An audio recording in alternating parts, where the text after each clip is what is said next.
WI.edu. 93.5 and 107.5. The Fan. WIBC HD2 W298BB. WIBC HD3 W228CX. Indianapolis. It's Kevin and Query. I throw, you catch. It's not that hard, okay? All right, get the out of here. I'm going to talk a lot about drills and fundamentals. Watch it, watch it, watch it, watch it. On 93.5 Watch it. and 107.5. Boom, baby. The Fan. It is Kevin and Query. Gosh, I almost said the Fan Morning Show again. Good to see the bingo card is hit already on that. Kevin Bowen and JQuery coming at you from 7 to 10. Now moving forward. Jake, how was the alarm? You know, so far so good. I'm putting the over-under on Wednesday before I'm like, wait, what in the world is going on? Like but a 7:15 stroll in or like a... Very possibly. Listen, I always say, Kevin, it's not getting up early if you didn't go to bed. So that's the key, right? Touche, you yeah. Just stay up. Certain days we've got stuff to do beyond this, but including today, actually. So I did get some sleep. I waited to make sure that the Tennessee Titans, in fact, slammed the door in the AFC South last night, and I think they did. But up and running and ready to go. Happy to be here. I was going to say, I think the sunlight helps you out a little bit here. Finland is starting a little bit earlier. It ain't Alaska. In the morning here in the Circle City. So, again, Jake Query and myself, Kevin Bowen. Kevin and Query from 7 to 10 a.m. now on the 93.5 and 107.5, The Fan. Obviously, a whole lot to get to, and Jake just hit on the Titans, kind of slamming the door shut on the AFC South. But I did want to start here, just kind of show-related for you and I. Obviously, we did this for, 5 days, I want to say, back about a month ago or so. We got lunch together on Friday, and just in general, for our listening audience out there, what's kind of your goal with us here in the morning drive slots? Well, having health insurance helps. That's the primary It is open goal. Enrollment time here at Emma's, right? That is the primary goal. I think, Kevin, like you, I grew up in this city, right? And so it is surreal to me. I think about a lot, when I was a kid and the Colts first moved here. I was in the 5th grade.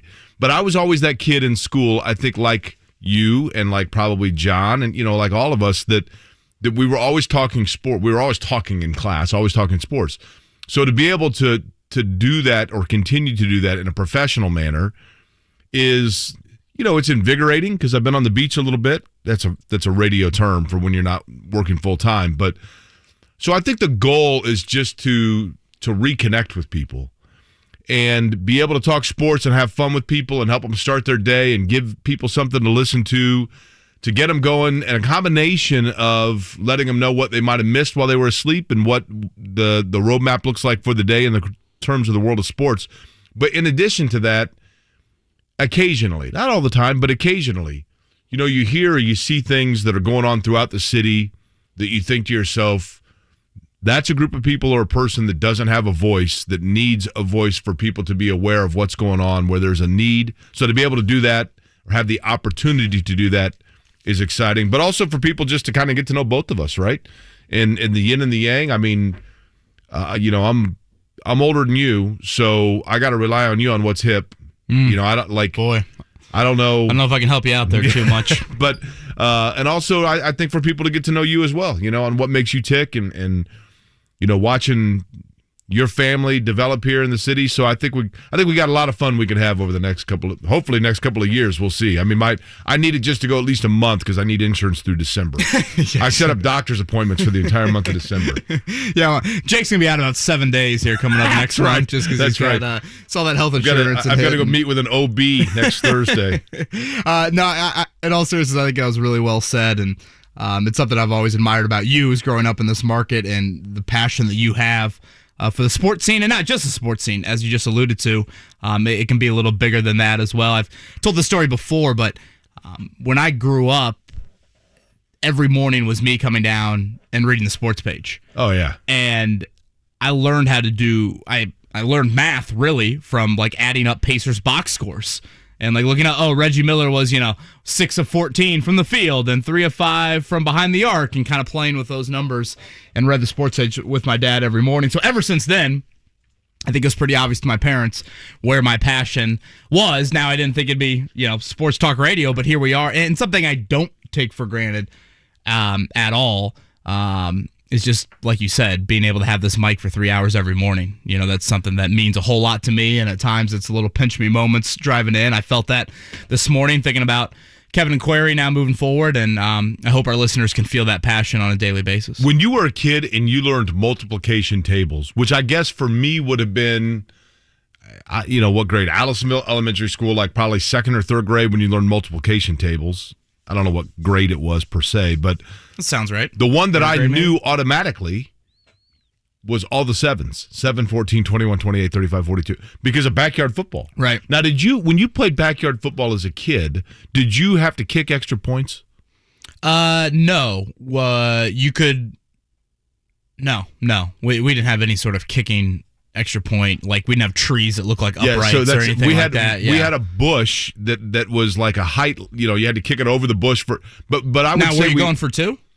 We didn't go for 2, interestingly enough. We did not incorporate the 2-point conversion, but I think we were going NFL rules at that time, which I'm old enough that 2-point rule did not exist for the NFL in my childhood. But so like half the time we would play, a touchdown was just 7 points. If we played at Mac Engel's house, a touchdown was 7 points because you didn't have the proverbial bush. Josh Simrow's house, you had the bush, kick over it, you had to kick an extra point. Gotcha. But there was no long snapping. There was just a guy that would just hold the little Nerf football. Right. I had a couple buddies of mine yesterday that started chirping about how easy it is to kick NFL field goals. Okay, hold on. Kevin, let me tell you. Have you ever tried it? Yeah, it didn't go well. So, true story. Mid-90s, I'm working at Hardwick's Pipe and Tobacco in Broderpool. I'm in there one day by myself. We had a candy counter that we sold, and I was eating like my 14th Kit Kat bar of the day, and you could send in the wrapper to Hershey to apply to enter the sweepstakes, like Willy Wonka level stuff, to kick the field goal at halftime of the Pro Bowl for $1 million. You know how they always bring out some... Yeah. Coca-Cola, Dr. Pepper, or whatever. Yeah. So I send in my Hershey's wrapper, my Kit Kat wrapper, to Hershey Food in Hershey, Pennsylvania. And it's a kid that's going to kick this field goal? No, for me personally. Okay, got it. And how old are you at the time? 25. Got it. So I send it in, and 3 months later, I get a phone call one day. Is this JQuery? Yes, it is. Hi, Jake. I'm Amanda from such and such PR agency in Chicago. We represent Hershey Foods. Congratulations. You are one of the 4 semifinalists for the Hershey $1 million field goal at the Pro Bowl. Holy at halftime of the Pro Bowl. And I'm like, for real? And she says, yes. We are flying you and a guest this Sunday. This is like on a Monday. This Sunday, we're flying you and a guest to Miami for a 4 field goal competition, and the winner wins the trip a week later to Honolulu for the Pro Bowl to kick a 35-yard field goal for $1 million. So I'm like, okay, like this is the biggest crash course exam ever of all time. Kicking cleat and everything, yeah. So I found a guy that was at Sheridan High School that was a kicking coach that had kicked for the Kansas City Chiefs practice squad for like a year or whatever. And I tried straight on and I tried soccer style. But I mean, I had to crash course learn how to actually kick a legitimate field goal because my experience was kicking Nerf footballs over Josh Simrow's bush, right? Right, a little different atmosphere. So I went over to Eastwood Middle School and went every day for like 4 straight days in January, teaching myself how to kick, and then went to Miami. I was the third of 4. There were 4 of us, and did the competition at Pro Player Stadium, it was called at that time, where the Dolphins play. And I was, the first 2 kicked, they were Charlie Brown. I get up there, I'm like, man, I'm going to Honolulu. I hit 2 of the 3. Third guy gets up there and smokes all 3 of them like Vinatieri level. He went to Honolulu, went out halftime, 35-yard field goal, and he would have hit it from 50. Really? Dennis Moneylegs Crawford. Did Dennis have experience, like soccer? Excellent question. Football? We had to sign a waiver that we had not been a Division I soccer or football player in the last 20 years. Dennis Moneylegs Crawford was a Division III kicker and soccer player. That's a little shady to me. Won the $1 million, buddy. You know what I got for it? I got a 5-pound Hershey candy bar. Put it in my freezer and ate chocolate for like a year and a half. You know what I love? Sounds like you're the real winner right there. Yeah, exactly. That's right. Yeah, not the $1 million, but I got a lot of chocolate. You see those like SEC halftime shows now, and like you got people that are throwing the football toss, and they just chest pass it. That's the problem with that. Is like people figured it out, right? It's like you're playing pop a shot right now, and it's one hand bank shots versus like actually trying to hit set shots. Thankfully, we'll not be kicking field goals this morning, or probably any mornings here on Kevin and Query. He's Jake Query. I'm Kevin Bowen. Obviously, even with the Colts not playing this weekend, a ton to get to. Let's start in West Lafayette. Mark, I believe Friday it was Storm Ross-Ade. Is that right? That was Storm Ross-Ade, and sure enough, that field was Storm. David Bell. You're kind of running out of adjectives to describe him, Jake. I make the comparison when I say the name. I kind of pause, but then the more I watch him play, I'm like, there is Reggie Wayne type of like calming influence when the ball is thrown to him. Reggie Wayne is not DK Metcalf. He was not Tyreek Hill speed. David Bell, I don't think, is going to be this incredible combine tester that is just whatever, winning the bench press and putting up 4.28 on the 40-yard dash. But when you throw that dude the football, consistently good things happen, and that can't be taken for granted. And he's going to have a long, long career on Sundays. It's interesting to me because David Bell, if you look at draft boards, okay, and put into those what you want, but I think they've got a pretty good line on what the prognostication is for a prospect. In David Bell's case, he is listed right now anywhere from he's slid up maybe like in the top 5 or 6 at the wide receiver position. But at the beginning of the season, he was listed as like an 8 to 10 prospect at wide receiver, a second to fifth round level pick. I think he's moving up that a little bit. But to your point, Kevin, it's funny you mentioned Reggie Wayne because I just had this conversation yesterday. Reggie Wayne coming out of college, exactly what you said, was not seen as a breakaway speed guy. He was the all-time leading receiver at Miami at the time of he was departing the Hurricanes. But David Bell I think that it is route precision and awareness of the ball that makes him what he is. And those are things that you can play longer in the league because you're not reliant on the things that eventually can go away from you. Eventually your speed drops off. Your reliability, if you know how to run routes. Marvin Harrison played a long time by running routes. Jerry Rice played a long time by running routes properly. I do think he's going to be a really good NFL receiver. Is he going to be a game-breaking receiver? Maybe not. But he has, at the college level in particular, I said it over the weekend, and for some reason it offended people. I said it somewhat tongue-in-cheek, Kevin, but if David Bell is at Alabama, he is a Heisman frontrunner that is in the national lexicon right now. As it is, I think people are starting to be aware of the fact that he's pretty darn good, but it's mostly in Indiana or Big Ten territory where people realize how good he is. Yeah, and you and I were talking a little bit about this. Like, Alabama just has the brand awareness. If you put Alabama's resume and Arkansas had that resume at this point of the season, Arkansas would not be ranked number 2 in the first college football poll. Right. Like, it's just that comes with the territory of, whatever, playing for the Crimson Tide. The thing about Bell, too, and I'm glad you brought that up, that was a great point about just his physical gifts that can wane for some players. It's not going to wane because, again, his precision from a route running and a consistency standpoint, and the fact, and Aiden O'Connell was terrific. The 2 plays he made on those first 2 touchdowns of the game, absolutely outstanding, so a major credit to him. But it's not like David Bell has had some consistent quarterback play throughout his time in West Lafayette either, which I think that would help him on any sort of evaluation board. He might not meet the exact prerequisites of, for a receiver to be drafted in the top 30 picks for us, they've got to be this height and this speed or whatever. But you talk about what he's had to deal with from the quarterback position. The offensive line play hasn't been there very consistently either during his time. He would not be that low in terms of 5 or 6. And just major credit to Jeff Brom for this team of how poorly they played in the second half against Wisconsin a couple weeks ago after the Iowa win. And they come back. Horvath fumbles early in the second half. I probably am speaking for a whole lot of Purdue fans and thinking, here we go again. Even Michigan State scoring late there, and Purdue has to have that final drive to ice things, and they're able to get it done. It's shocking to me that we're sitting here on November 8th, and we're talking about, Purdue wins 2 of their last 3. Are they a New Year's Day Bowl? Probably depends on where they close. Part of that is brand-oriented. I hate to say that, right? You know one thing that I'm going to predict happens with the playoff, Kevin? You mentioned Arkansas and Alabama, right? The disparity there in terms of Alabama being the lock-solid 2. There is one thing that I think is going to happen in the college football playoff that is going to make people, curious as to what's going on. And I think it's all by design of wackiness. Tell me it's a good thing for my Irish. I don't know that it necessarily affects the Irish. Oh, gosh. So it's neutral in terms of the Irish, but I'll tell you what it is in just a second after we do a Big O Tire Sports Center update. We're going to break. Oh, we are going to break? See, I screwed that up already. No, you're good. I'll tell you what it is after we do the update after the break. How's Kevin that? and Query, here we go. There you go. It is Kevin and Query, 93.5, 107.5 The Fan. Touchdown, Naeem Hines. Jonathan Taylor, touchdown. Inside throw to Jack Doyle, touchdown.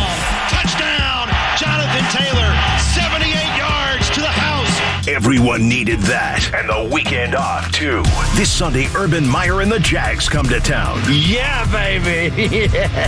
Pre-game coverage starts at 10, kickoff at 1 on 93.5 and 107.5 The Fan. Your home for Colts football. The goblet has dropped. Caesars Sportsbook is here. Download it. Terms and conditions apply. Must be 21 and up. We've done it again. While other lenders are talking about raising their rates, our expert team at Golden Oak Lending has dropped rates even lower. I'm James Hawkins, president of Golden Oak. With the low rate of 1.875% and home values at all-time highs, you can get more cash out of your home or eliminate pricey mortgage insurance. Call 317-706-GOLD today to get your refinance started within minutes and make no mortgage payments until next year. After all, our team speaks mortgage and loves translating it for customers. We can save you even more money with our 1.875% rate. Plus, you'll never pay up front for your appraisal at Golden Oak. Call 317-706-GOLD today. Golden Oak Landing cured my blues. NMLS 114937, 1.875% fixed, 2.952% APR, FHA 15-year mortgage with 20% equity and approved credit. Light up the holidays with a gift from Shane Company. Elegant two-tone blue topaz earrings and the matching bracelet to complete the look, because she completes you. A stylish bangle bracelet covered in a rainbow of vibrant sapphires, because you want to give her something that'll bring her joy every day. A show-stopping cocktail ring with a vibrant yellow citrine, because she's your sunshine. Come to Shane Company for the broadest selection of unique fine jewelry. We have gifts in every price range. One of my favorites is a gorgeous 14-karat gold bar necklace with 3 rows of diamonds for $885. It's something she can wear day or night. She'll love all that sparkle. Visit our store or check out our online gift guide for memorable holiday gifts that'll be treasured for a lifetime. Now you have a friend in the jewelry business. Shane Company and shaneco.com. BetRivers Sportsbook wants you to be in control of your football bets. That's why players love the same-game parlays at BetRivers. Same-game parlays let you mix and match player props and game bets and gives a payout boost to the winning combinations you want to root for. Combine 2 bets or combine many. You pick your confidence level and then watch the game unfold. Bet on same-game parlays at BetRivers.com or download the BetRivers app. Must be 21 and located in Indiana. Gambling problem? Call 1-800-9-WITH-IT. 1-800-994-8448. Hey, it's JMV. The absolute best is Mark Dietel Realty. 317-755-4232. 317-755-4232. That's online, markdietel.com, markdietel.com. Everybody is going to tell you that they can get the job done right, or even better than what you thought. But you got to go with somebody that's going to deliver. The only person that I would use if I were moving is Mark Dietel at 317-755-4232. He's going to give you guarantees. In fact, multiple offers in 3 days, or he's going to sell it for free. Marion in Perry Township made the decision to move into a retirement community, and needed to move quickly. So who was called? Absolutely. 317-755-4232. Mark Dietel, and he got the job done right. That's Mark Dietel Realty. 317-755-4232. 317-755-4232. Online, markdietel.com. That's Mark, DIETEL.com today. Wow, I've got a whole 5 minutes before my next call. What should I do? Grab a snack? Nah. Text with mom? That's more than a 5-minute proposition. I have been looking at getting a new bank account. Is that even possible? Can't believe you have extra time? You won't believe what you can do with it. Open a Regions checking account online in as little as 5 minutes. Then enjoy award-winning service and banking tools and tech that help you live in the moment. Learn more at regions.com/live in the moment. Regions Bank, member FDIC. It's Terry Stacy for your trusted local independent American Standard heating and air conditioning dealer, B&W Plumbing, Heating, Cooling, and Drains. Owner Chris Ambrose says second opinions are important. You want to make sure that you are confident in the service that you're getting from whoever. The diagnostic that we give you may be different from the one that you got before. What we hope is it'll give you peace of mind that you're getting the right solution for your problem. Get your free second opinion from B&W by going to BigBlackTrucks.com. Your trusted local independent American Standard heating and air conditioning dealer. Fall in Indy, and for 20 years, Rhino Shield's been covering your neighbor's homes like your neighbor Rich. Aluminum siding built in 1961. It also had a lot of stains, and it was white, and we wanted to change the color. And Rhino Shield's not paint. It's better. We're told that it's hard to paint aluminum siding and get a good adhesion with regular paint, so Rhino Shield was great. You too can help Rhino Shield celebrate 20 years of covering Indiana homes for 20% off the regular price. They came on a Saturday and power washed everything all around the house. And then they came back and did all the work on Monday and Tuesday. And in 2 full days, they worked on a Monday and were completely done by Tuesday. Here's owner Shane Smith. This offer is limited, so call me at 888-RHINO-41. That's 888-RHINO-41. Don't paint. Don't vinyl. Go Rhino. Don't paint, don't vinyl. Go Rhino Shield. Never paint your house again. Rhino Shield. The Sports Center update on 93.5 and 107.5 The Fan is presented by Big O Tires, the team you trust. It's Kevin Bowen, JQuery, Big O Tires Sports Center update time here on The Fan. Weekend off for the Colts. They did not get help, though, in the AFC South. The Tennessee Titans win again despite only 143 passing yards from Ryan Tannehill, 69 rushing yards for the game. And, Jake, that game was almost over at halftime, you felt like. Yeah, listen, Tennessee, I think, we talk so much about Derrick Henry, rightly and understandably so, that I think Tennessee's defense and their ability to make plays gets overlooked a little bit. And their game plan, right? I mean, just in terms of execution, and we saw it when they came here. I mean, the one thing about Tennessee and the way Mike Vrabel runs them that I've got to give them credit for is they stay true to who they are for the most part. And they did not deviate from script necessarily. For example, in Indianapolis, when they got down early, they just kind of stuck and let the waters calm out. Did not need to do that against the Rams. Got out to a big lead, held on, and that's a big win for them. Vrabel's instilled, I think, culture of toughness and accountability that I assume a lot of people would want to see here. That is, it looks like 6 straight winning seasons now for the Titans. They are 7-2 atop the AFC. We feel like the magic number is kind of they get to 10 wins. There's no way the Colts can win the AFC South. So I think eyes now focused squarely on the wild card and getting help there. It'll be the Colts and Jags this Sunday. How about that? The upset of all upsets, a 16-point underdog, Jacksonville, on Sunday, hosting Buffalo. It is the second biggest underdog to win outright since gambling became alive and well.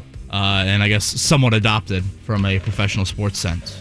I'm amazed how prevalent, and I understand it, open discussion now of lines and in-game action. Because, again, I can remember when it was controversial that the lines were put in the paper. And now... That's so foreign to me. Now games are sponsored by different apps. Right. Which is cool, right? Only reason you and I have a job right now is probably because of that. You're exactly right. I'm cool with it.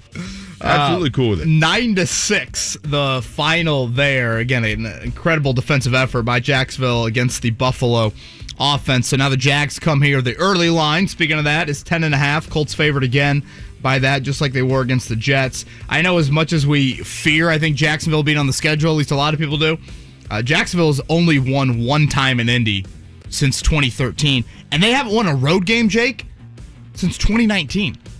Yeah, look, wouldn't it just be totally on brand for Jacksonville to come in here and win? They're not going to do it, but that would be so fitting because, you go back to the years when the Colts, and they have always kind of owned that quote-unquote rivalry when we thought it was going to be this growing rivalry, and it would be the years when you least expected it when Jacksonville would jump up and strike you, but not going to happen. Day off for the Colts today. They'll get back to practice on Wednesday. Moving over to the West Coast, the Pacers out west for a 4-game road trip. They are 1-1 so far. Really squandered a great opportunity on Friday night to beat Portland. They were up 9 with about 5 minutes to go.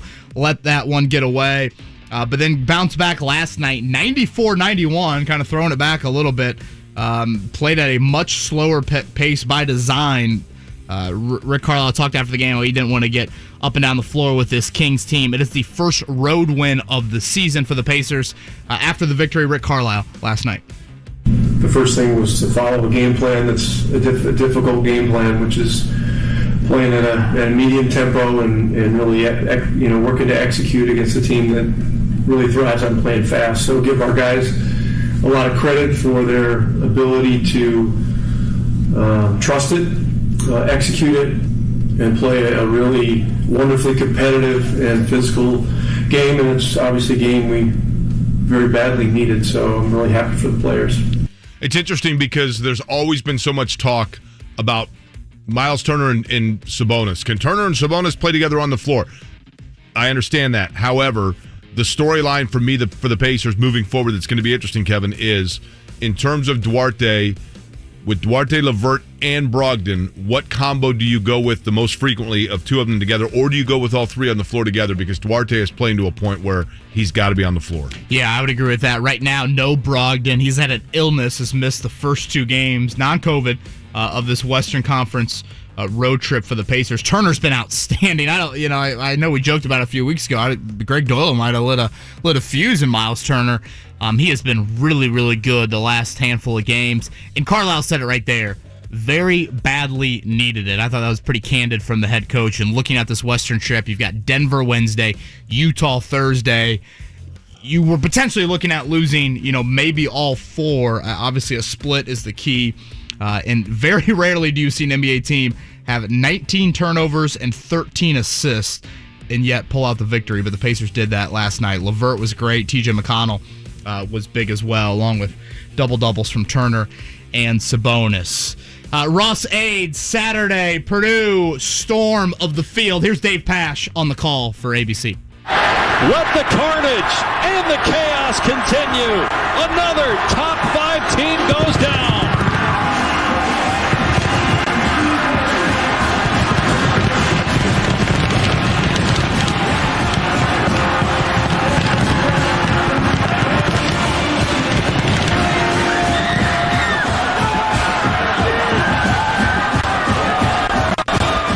Kevin, that is the 17th time that Purdue as an unranked team has defeated a top 5. 2 ways to look at that because that's the most in college football history by a long shot.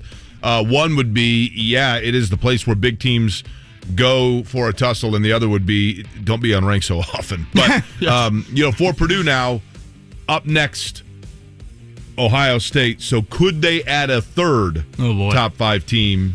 I don't know if I'm ready to go there just yet. The line does not favor Purdue at all. And it's not at Ross Aid. 19 points. Ohio State right now favored, but 40-29 over Michigan State.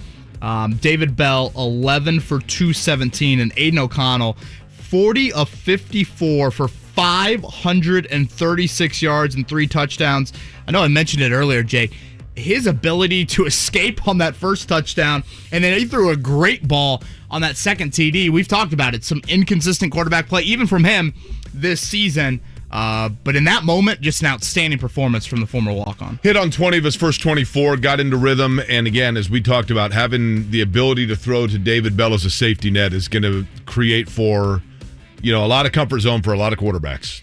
The other stat that was wild to me, they are the only team in college football history with 2 double-digit wins over top 5 teams while being unranked in a single season. So Purdue bowl eligibility is clinched. That was the most important goal, and now they've got an outside chance to represent the West. They're going to need some losses from Wisconsin and Minnesota, but right now there's 4 teams tied at 4-2 in the Big Ten West. Notre Dame controls Navy, a great defensive performance, 34-6 there, and so they cover that one. A little high school football recap. Brownsburg, first sectional title since 2009. They rout Carmel. And Lawrence North, first sectional in 31 years there for the Wildcats as they beat LC on Friday night. We've got college basketball starting tomorrow. We'll hit on that. Jeff Rabjohns going to join us a little bit later. Purdue's got Bellarmine, IU, Eastern Michigan, and Purdue, IUPUI as college basketball gets underway. And Jake, how about Kyle Larson? Pretty special season right there. He caps it. NASCAR champion of 2021, won 5 of 10 races in the playoffs. He won about everything that he could win. In a bounce-back year for Kyle Larson, there has not been any question about the fact. I remember Robin Miller telling me, literally probably 9 years ago, he said, I just saw Parnelli Jones, Mario Andretti, and A.J. Foyt racing, and it was all under one helmet. And he was talking about the first time he saw Kyle Larson. I do expect, Kevin, that Kyle Larson will run this year's Indianapolis 500. When I say this year's, I mean the upcoming in May. Really? I do think that Kyle Larson will be in a Chevrolet car in the Indy 500 coming up in May. I thought he kind of downplayed that yesterday. But, how much of that is just in the moment? Can we celebrate this and talk about that at a later I think date? it's that. I do think that he will be, a lot can happen. There's a lot between now and May, but it would not surprise me if Kyle Larson is in the Indy 500. Sign me up for that. I had told you about what I think is going to happen. You ready for my prediction here in terms of like the college football playoff and what they're going to do? Yeah. Okay. So I think a lot of people, if you look at the coaches poll, the college football rankings poll, Cincinnati is, there was a lot of discussion of Cincinnati being left out of that top 4. Yeah, 6th in the original one, right? 6th, right? So you've got Cincinnati at 6, Ohio State at 5, Oregon at 4, Michigan State, Alabama, Georgia. Michigan State obviously is out, right? Oregon, you would think, holds on at 4. I think because everybody anticipates now, Ohio State's in. And I do think they're going to be in. But it would not surprise me. What the College Football Playoff Committee should do this weekend. The college football rankings, when they come out with this each and every week, Kevin, it's designed to do one thing, and that is create conversation and narrative. Correct.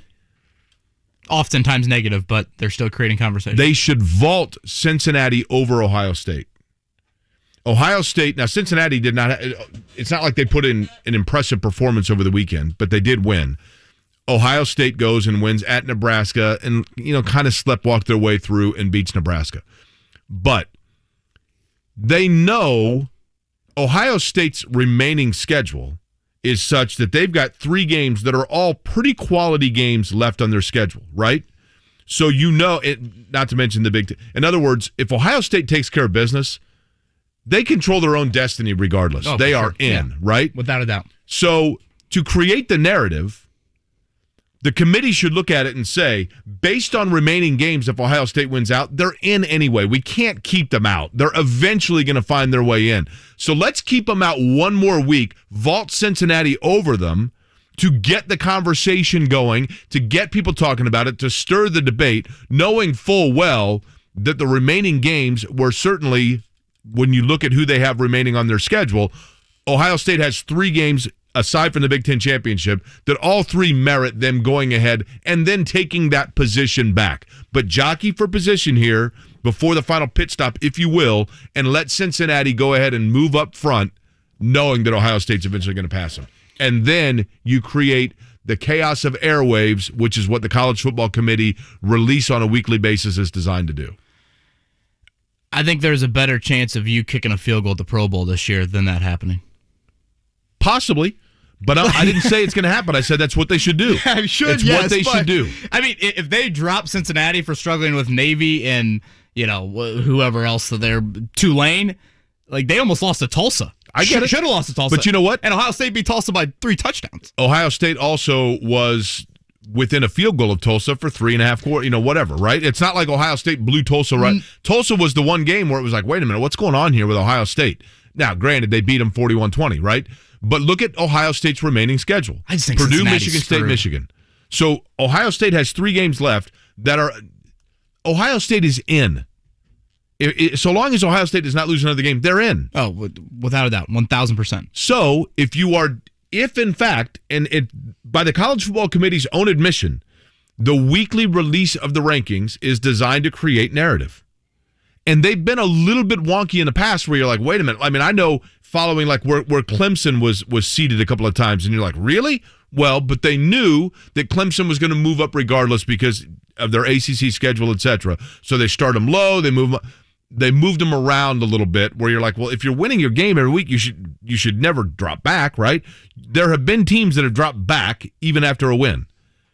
I'm not saying it's going to happen, but they should put Cincinnati in front of Ohio State, give them the bone, create the narrative, knowing full well Ohio State is going to pass them based on the remaining 3 games. The thing I could see them realistically doing, I could see them having Michigan jump Cincinnati. Cincinnati, another struggling loss. Michigan, I mean, whatever. They took care of Indiana. I guess we didn't really hit on that, 29-7.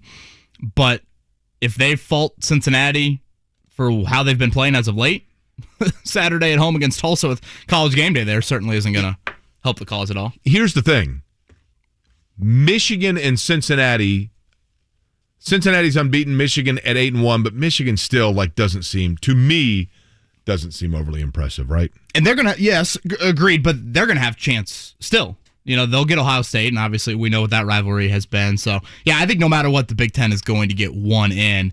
And obviously Oklahoma and Oregon right now are the 2 teams that seemingly are kind of holding on for dear life in conferences that are nowhere near the SEC or the Big Ten. It's going to be Ohio State. It's definitely going to be Ohio State. 36 after the hour, you're listening to Kevin and Query, 93.5, 107.5 The Fan. The Pacers are in Denver to take on the Nuggets. Wednesday night at 8:30 on 93.5 and 107.5 The Fan. We've done it again. Golden Oak Lending has dropped rates even lower. I'm James Hawkins, president of Golden Oak. With a 1.875% rate and home values up, you can get more cash out now. Call 317-706-GOLD today and make no mortgage payments until next year. Golden Oak Lending, join my blue. NMLS 114937, 1.875% fixed, 2.952% APR, FHA 15-year mortgage with 20% equity and approved credit. All right, the final game of NFL Week 9 is tonight, and FanDuel Sportsbook wants you to get the most out of every play. That's why they're giving everyone a $10 risk-free bet every week. All you have to do is bet a same-game parlay bet with 3 legs or more, and if your bet doesn't win, FanDuel will pay you back up to $10. So it's Bears-Steelers tonight. The line has jumped considerably over the weekend to 7, and I think it's going to be a lot closer than that. So give me the +7. Give me Najee Harris as an anytime touchdown scorer, and Justin Fields over 37.5 yards rushing. A $10 bet will pay you out $62 on a Monday night. Not too shabby. Same game parlay is one of the many reasons I love betting on FanDuel Sportsbook. Plus, their app is safe, secure, and easy to use. And get fast payouts so you get your winnings in as little as 2 hours. If you're new to FanDuel Sportsbook, sign up today with promo code MARK to also receive a risk-free bet up to $1,000. Use promo code MARK, M-A-R-C. 21 and over and present in Indiana. Refund issued is non-withdrawable site credit that expires in 7 days. Max refund $10. Restrictions apply. See terms at sportsbook.fanduel.com. Same game parlay available for multiple sports in all states on mobile and web. Gambling problem? Call 1-800-9-WITH-IT. Hey, this is Jeff Saturday, and you've heard me talk about More Restoration for years. And yes, it's true, I've used More Restoration on my home 3 times for fire and flooding. I care about my family, and More made me feel confident in using them. Kenny and the team at More have just become part of First On Site, making them one of the largest restoration companies in Indiana and North America. Same people, same personal customer service, but large enough to handle any loss, any disaster with First On Site. When you need help, call the people Jeff Saturday calls. Call More Restoration, a First On Site company. 2022 is almost here. Before you get swept up in the holidays and family, get the financial action plan to face your future with more confidence. Call 833-PLAN-EFE right now. Get a free Social Security and retirement review from Edelman Financial Engines. One of our experienced financial planners will partner with you to align your wealth strategy, personal goals, and cash flow to your future retirement income, including a Social Security benefits analysis. You'll know what you're doing well, where you face risk, and what you may need to do to fix things and potentially do better. Plus, your planner will create a financial plan for the rest of your life, specifically to help you reach your goals. The plan alone is an $800 value. You've worked hard to get where you are. Make your efforts go even farther. Call 833-PLAN-EFE by tonight at 10 p.m. That's 833-PLAN-EFE. Or visit EdelmanFinancialEngines.com. Acting now can bring more peace of mind later. Do you have chronic joint pain, knees hurting, hips aching? Well, it's time to think about an exciting new way to treat joint pain with biological therapies, regenerative solutions. I'm talking about QC Kinetics. This is Kevin Bowen, and I know lots of people that have already called QC Kinetics. They are the leader in helping people deal with chronic pain with no surgery, no drugs, no steroids, and no downtime. These natural pain treatments can actually repair and restore damaged tissue in your joints with long-lasting results. Call QC Kinetics to learn more. 463-235-7160.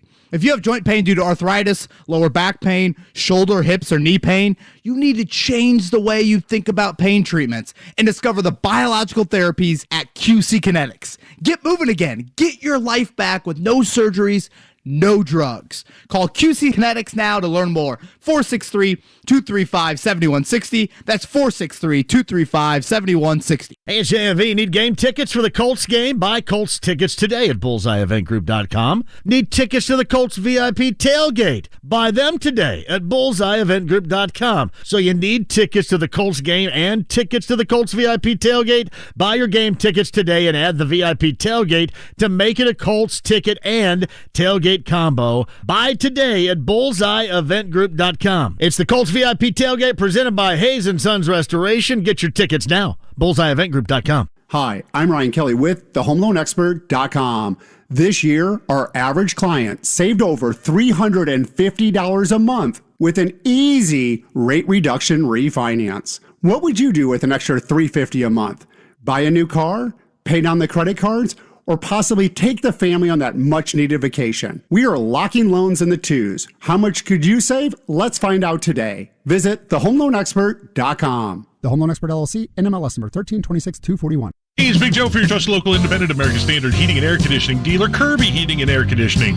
Robert Kirby says they sell the American Standard brand because American Standard listens to the techs who install and service their products. We went down to the factory and they want your feedback. Being in the field, you can actually see some things that they could change on the product to make it better. And right there on the line, I mean, they actually take your input. Call Kirby Heating and Air Conditioning at 317-892-3614. Kirby is your trusted local independent American Standard dealer. The holidays are doubly important this year, so make your celebrations doubly special. At Kroger, we've got a huge selection of high-quality meats on top of fresh, natural produce, like fresh, never-frozen prime-grade beef and our Simple Truth organic Brussels sprouts, or delicious king crab legs with our private selection gourmet potatoes. Whew, had to say that doubly fast. Kroger, fresh for everyone. We're hiring for immediate openings with next-day pay, benefits, and great perks. Apply today at jobs.kroger.com.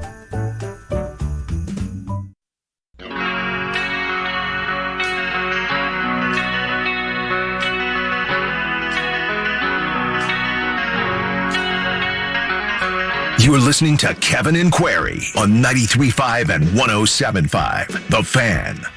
That is right. Kevin Bowen, JQuery coming at you 7 to 10 every single morning here on 93.5, 107.5. Love Chris Denari Talk about the 1-1 start to the Pacers road trip here in about 15, 20 minutes. And Jeff Rabjohns with college basketball underway tomorrow night. We won't have that event over at Gainbridge Fieldhouse, that Champions Classic.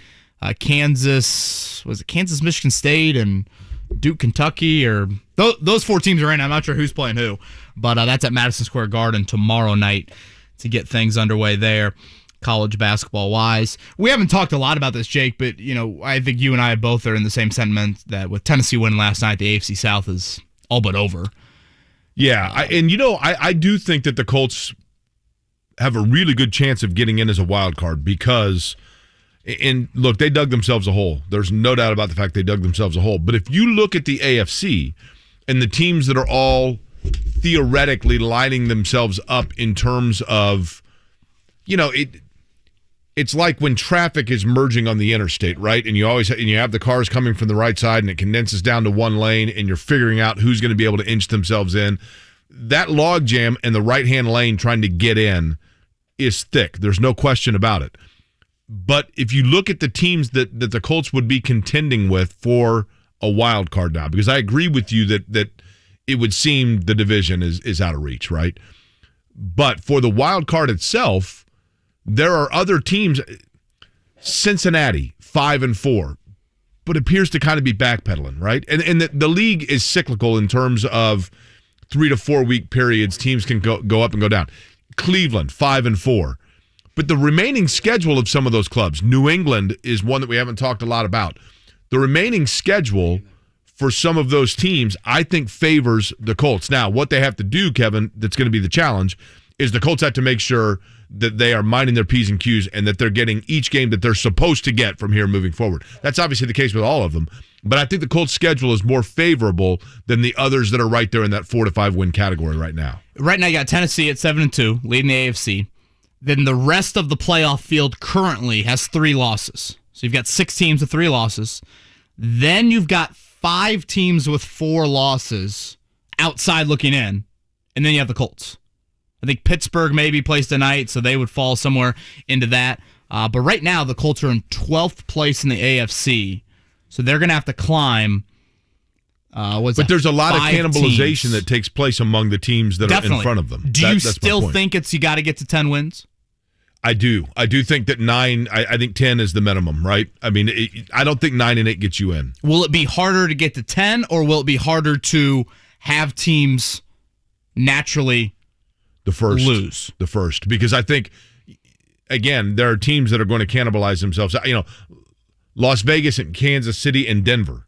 I mean, there's 3 teams right there that are all in that mix. Listen, I mean, just based on the schedule alone and the way the numbers bear out, you're not going to get all of them.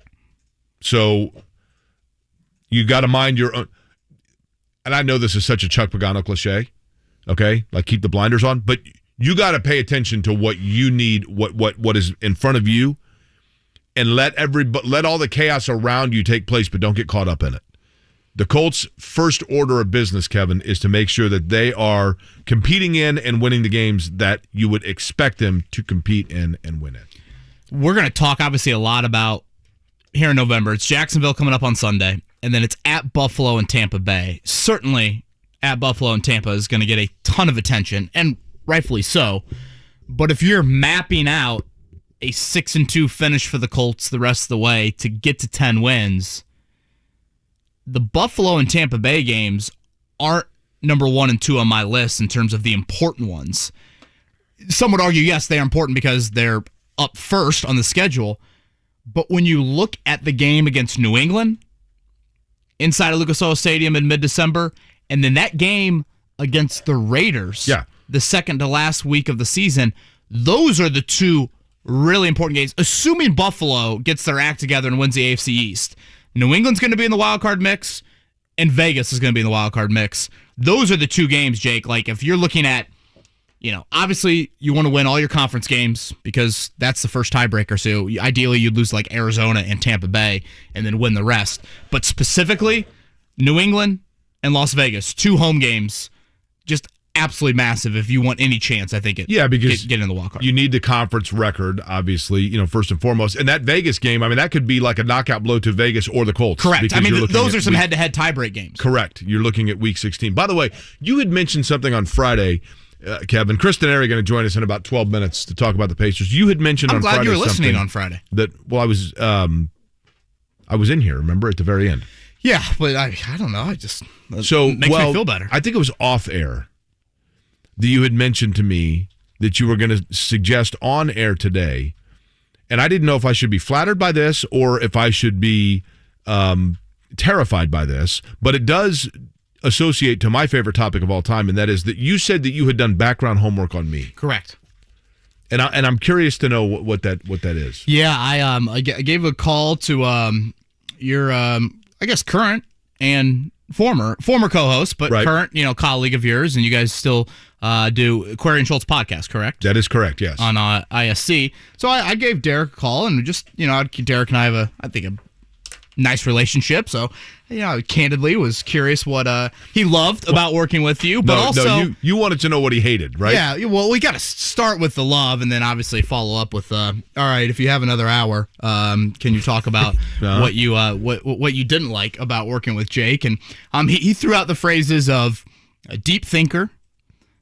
Is that good or bad? Well, I don't know. They're calling Aaron Rodgers a critical thinker, so I guess you could take that for what it's worth. Aaron Rodgers has a lot of thought that people have been critical of, so that is fair. Very fair. Yeah.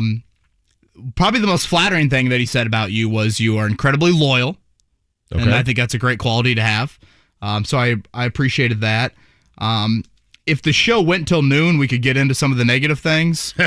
Sure. Maybe we should probably save that. I know we got a couple guests coming up here, but it was a nice combo. Because I've worked with Derek when you've been gone for some IndyCar races, but outside of I think last month, that was really the first time you and I have been on air together, minus an interview segment here or there. So I just wanted to get a little Well, he already texted me this morning, and I'm like, what are you doing up? Get a little background. He claimed that he's up because he's taking his son to school, and I'm like, he wanted to listen. I think we both know, right? Well, daylight savings, when you got children like that. Mark, I don't know how your girls did the other day, but boy, the sun is rising. What did you do early. over the weekend to take advantage of the extra hour? Yeah, I'll be honest, I didn't do much. Saturday, went over just to my in-laws' house, hung out there, watched a lot of football, little Breeders' Cup action. I don't know if you're into horse racing at all. I do like horse racing. Yeah, so we watched a little bit of that, and then yesterday, absolutely nothing. I did meet a buddy for the 1:00 games. Grabbed a beer over at Hoagies and Hops just south of Butler. There, it is. Usually my Sundays are centered around the Colts. It's kind of wild when you aren't watching the Colts or you're not covering the Colts. That 1:00, if you love football, it's kind of an exhilarating feeling. Oh, yeah. Well, and again, it's always and I realize today with, Sunday ticket and everything else, you can watch whatever you want, but it's always fun to figure out, which two games are on. Right. You're like, this is random. Yeah, who's the early window, CBS, Fox, and I don't have Red Zone. Why would I get Red Zone when I'm, again, watching the Colts pretty much every Sunday there? But, it was very nice to have the weekend off, and I did obviously watch a whole lot of Purdue on Saturday. Speaking of that, I know Brian is on the line. Brian, want to talk a little bit about Purdue's big win, storming Russ Aid on Saturday. Brian, welcome to Kevin and Query here on 93.5 107.5, The Fan. Hey, thanks, Kevin. Jake, really excited to have you join, Kevin. I was a big fan of your show with the little guy over on that other network. So really excited for you guys. I appreciate it. Yeah. You think Derek's listening now to that? That's right. That's what his nickname is, right, little guy? Is that right? Sure. Okay. No, I just wanted to call in as a long-suffering Purdue football fan. That's Saturday, I think, really put a bow on top of what I think everyone was hoping when Brom joined. That place was full 20 minutes before the game. We had playmakers on both sides of the ball. We're not afraid, I think. When we got that, when Michigan State scored to make it a one-score game, 5 minutes left in the game, I was getting nervous. I was screaming. Yeah, I was screaming at the top of my lungs to run the ball, run the ball. What does he do? Takes 2 shots down the field. It's 3rd and 10. I was in the beer tent, had a couple adult beverages, as one would think. there he goes, 3rd and 10. We get it to our playmaker, Anthrop, the 5th Anthrop to join, and we win the game. So I just wanted to call in, say how proud I was of the program. It's also a great thing to see that other program and that rah-rah, whatever they call it, Leo and everything, kind of go in the opposite direction. You hate to see that as a Purdue fan also. So, thank you, Brian. Had to go there. Had to get the dig in there late. In all seriousness, Jake, I am happy for Purdue fans. I mean, it has been. That Wisconsin game had to be just gut-wrenching a few weeks ago. You think you're in the spot, blah, blah, and then you just wilt in the second half. The losses that Purdue has within the conference are not as egregious now as they were at the time when you look at it. But they're in position to be in position, and that's what you want, is you want to be in position to be in position. Now, clearly, Indiana, at this point, Indiana's season is going to be based almost exclusively and entirely on trying to disrupt things and disappoint things for Purdue in the bucket game. Not a disappointment last night for the Pacers in Sacramento. They get a win. Couple days off now. Wednesday, they're in Denver, but Chris Denari, the television voice of the Pacers, joins us next. Kevin and Query, 93.5, 107.5 The Fan. School is in session. Matt Painter, what do you see in your team? I don't see us as a very good defensive team. And it doesn't mean we can't be, but today we're not a very good defensive team. We just got to keep at it. So we just got to get over ourselves. I think that's a big piece for coaches at this time of the year. Can you get some guys to play some roles to help your team? And I think we can do that, but it's got to start defensively, and it's got to start with playing harder than your opponent. Dan Dockage, weekdays noon to 3 on 93.5 and 107.5. The Fan. Has dropped. Caesars Sportsbook is here. Download it. Terms and conditions apply. Must be 21 and up. This is how we reinvent banking. Say the money's gone tight in your spending account, but your car needs fixing and you're down and out. Ouch. Who can help with the loan when you're stuck from 100 up to $1,000 with no interest when you auto pay us back, son? One gas starts with H's with Huntington. Introducing Standby Cash. Extra cash when you need it. Free when you auto pay it back. Huntington. Welcome. Without automatic payments. 12% APR. Eligibility requirements apply. Amount available is based on customer eligibility. Learn more at huntington.com/standbycash. Fall in Indy, and for 20 years, Rhino Shield's been covering Indiana homes like your neighbor Edwina. Over the years, I had to touch up the house. I just got to the point where I couldn't spend any more money on the outside of the house. And when I saw Rhino Shield, I thought that was the answer to my problem. And Rhino Shield's not paint, it's better. I've had painters here before, and it was usually quite a disaster with them leaving their equipment here and picking up things in the yard. But Rhino Shield was right on it. You too can help Rhino Shield celebrate 20 years of covering Indiana homes for 20% off the regular price. The gentleman said, if you're interested, give me a call. And I said, honestly, can you come tomorrow? Here's owner Shane Smith. This offer is limited, so call me at 888-RHINO-41. That's 888-RHINO-41. Don't paint. Don't vinyl. Go Rhino. No paint. Don't vinyl. Go Rhino Shield. Never paint your house again. Rhino Shield. Turn every Tuesday into payday with TNT Tuesdays on FanDuel Sportsbook. It doesn't matter if you win or lose, FanDuel's giving all customers $10 back every Tuesday. Just bet a $10 or more same-game parlay on any NBA on TNT game. Same-game parlays let you combine the money line, point spread, player props, and more all into one wager. The marquee game this Tuesday is Bucks Sixers. Giannis and Embiid are walking double-doubles, so you can look there. You can do player props on rebounds, assists, double-doubles, triple-doubles. Whatever you want, whatever suits you, bet it on FanDuel Sportsbook. And win or lose, you're guaranteed to get $10 added to your account. Offers like this are one of the many reasons I love betting on FanDuel Sportsbook. Plus, you get quick payouts in as little as 2 hours. And if you're new to FanDuel, sign up with promo code MARK to get your first bet risk-free up to $1,000. Promo code MARK, M-A-R-C. 21 and over and present in Indiana. Bonus issued as now withdrawable site credit that expires in 7 days. Max bonus $10. Restrictions apply. See terms at sportsbook.fanduel.com. Gambling problem? Call 1-800-9-WITH-IT. Lasting joint pain relief without surgery, without drugs, without downtime. It's here now. Regenerative treatments at QC Kinetics. This is the most exciting medical development in years, and it's now available here. I'm Kevin Bowen, and I'm here to tell you about these remarkable regenerative treatments that encourage your own body to help heal the damaged tissue in your joints. If you've been struggling with knee, back, shoulder, hip pain, arthritis pain of any kind, you need to check out this exciting natural alternative that can get your life back. I'm talking biological therapies that go to work healing the source of the pain and provide long-lasting results. Think about it. Treatment for chronic joint pain with no drugs, no steroids, no downtime, and no surgery. Call for a free consultation today. Learn more about all the regenerative options available to help you get pain-free. QC Kinetics. Call now. 463-235-7160. That's 463-235-7160. My crusade for the perfect pizza crust has led me here, pining over a backyard wood-fired oven. But how do I bake this build into my budget? Where can I get some solid guidance on my finances? Who can help me understand if I have the dough for this? A little financial advice. At Regions, we know that's important because your Life Green checking account comes with Greenprint, financial planning with a banker who will help you create a personal budget and live in the moment. Make your appointment at regions.com/Greenprint. Regions Bank, member FDIC.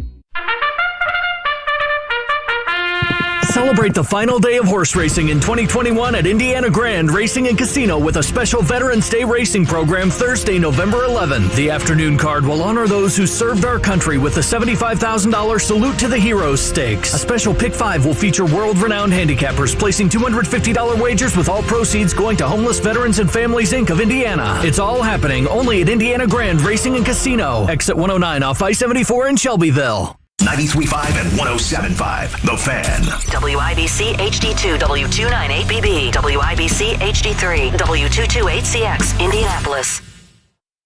The Colts host the division rival Jacksonville Jaguars. Coverage Sunday morning at 10 on 93.5 and 107.5, The Fan. It's Kevin and Query. We'll have some classes at times. Hey, we're calling the plays, all right? Hey, we gotta run the ball. It's down when there. we pass, block. We'll run the ball. Can we run it down there? This place. We run it down there. Yeah, Jeff. Okay, so we will. All right, when we call pass plays, block. On 93.5 Boom, baby. and 107.5, The Fan. It is Kevin Bowen and JQuery, 93. I keep on almost saying The Fan Morning Show. I got to get ingrained into my head. What station is it? It's 93.5, 107.5, The Fan. So, yes, you are right. And it is the show versus the others that airs in what slot that differentiates it from the others. Correct. All correct. Yeah, so theoretically, it is still The Fan's morning show. Right. Yes, you are right. You are right. Just not the official title, maybe the subtitle there. And I know our next guest has had to deal with making sure he didn't say old TV stations or now an old building or two. One of our favorites, Chris Denari, joins us every week here on The Fan Morning Show. He just did it again. See, it's Kevin and Query. Now, it happens to be on The Fan, and it's on in the morning. I need like lowercase letters, The Fan Morning Show. It's the alphabetically alliterated Kevin and Query. Yeah. Got it. Not Fox Sports Indiana, not Baker's Life Fieldhouse. Our next guest from Bally Sports, typically calling games over at Gamebridge Fieldhouse. On the Kevin and Query Show, Chris Denari. CD, I'm already struggling this morning with it. Hey, I'm thrilled. I listened to you guys at 7 o'clock when you came on the air, and Mark just informed me I'm your first guest. Yes. So in many, many years from now, as you guys are very successful, we can always look back to that first day when I was your first guest on your radio show. Yeah, I don't know what the prize pack will be, Chris, but we'll send you something for that. Last night, I thought Rick Carlisle very candid afterwards and just very badly needed that one. You know, West Coast trips, if you have a 500 split, it's probably a good trip.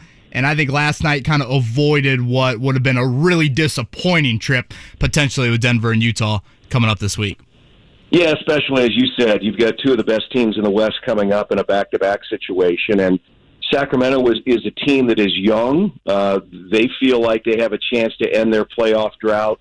They had just scored 140 points on Friday night, a 30-point win against a Charlotte team that has really gotten off to a good start. So I think it says a lot about what Rick said. He said the other thing was these guys, made the adjustment that the Pacers felt they needed to make to win the game, and that's not always easy. But I also think when you can play multiple ways, that's a good sign for your team because a lot of times teams can only win a certain way. They either have to slow it down or they have to play fast. And they can only do one or the other. And I think this team has shown that they can play multiple ways. And I thought they did a really good job of controlling the tempo last night and getting the pace to the pace that they thought they could win the game at, and that's what they ultimately did. Chris, here we are 11 games in, Pacers at 4-7. I have always felt, I think you agree with this, that at the beginning of a season, you got to wait 20 to 25 games to truly get a feel for the identity of a team. But question is this, which is more taking place right now? Rick Carlisle is getting to know his team, or this team is getting to know Rick Carlisle?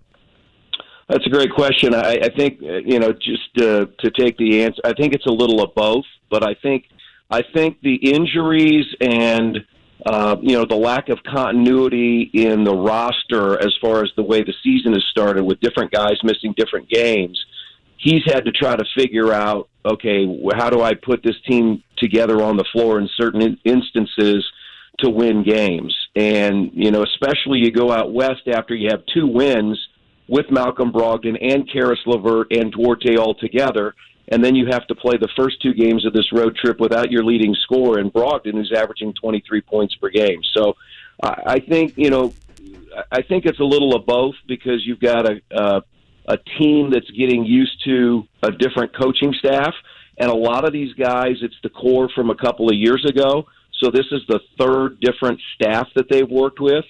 And I think Rick Carlisle said something the other day after practice. He said, this was in relation to Chauncey Billups, who took over in Portland, and he said, look, any coach, when you come in, you have to look at what's been done in the past, and if it's good, you have to stay with it. You just don't come in and blow everything up. And so I think that's what he's also doing. He's taking some things that have worked in the past, but he's also utilizing the things that he likes to do to match the personnel on his roster.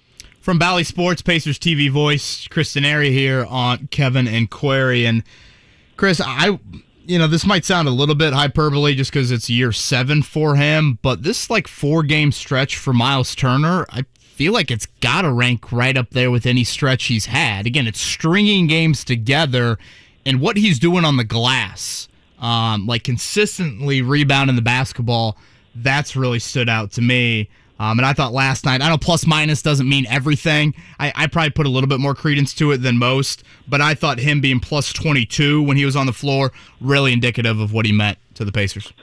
No, you're right. A lot of times I like to look at the plus minus over a 5 or 6 game period, but absolutely last night that plus 22 was spot on.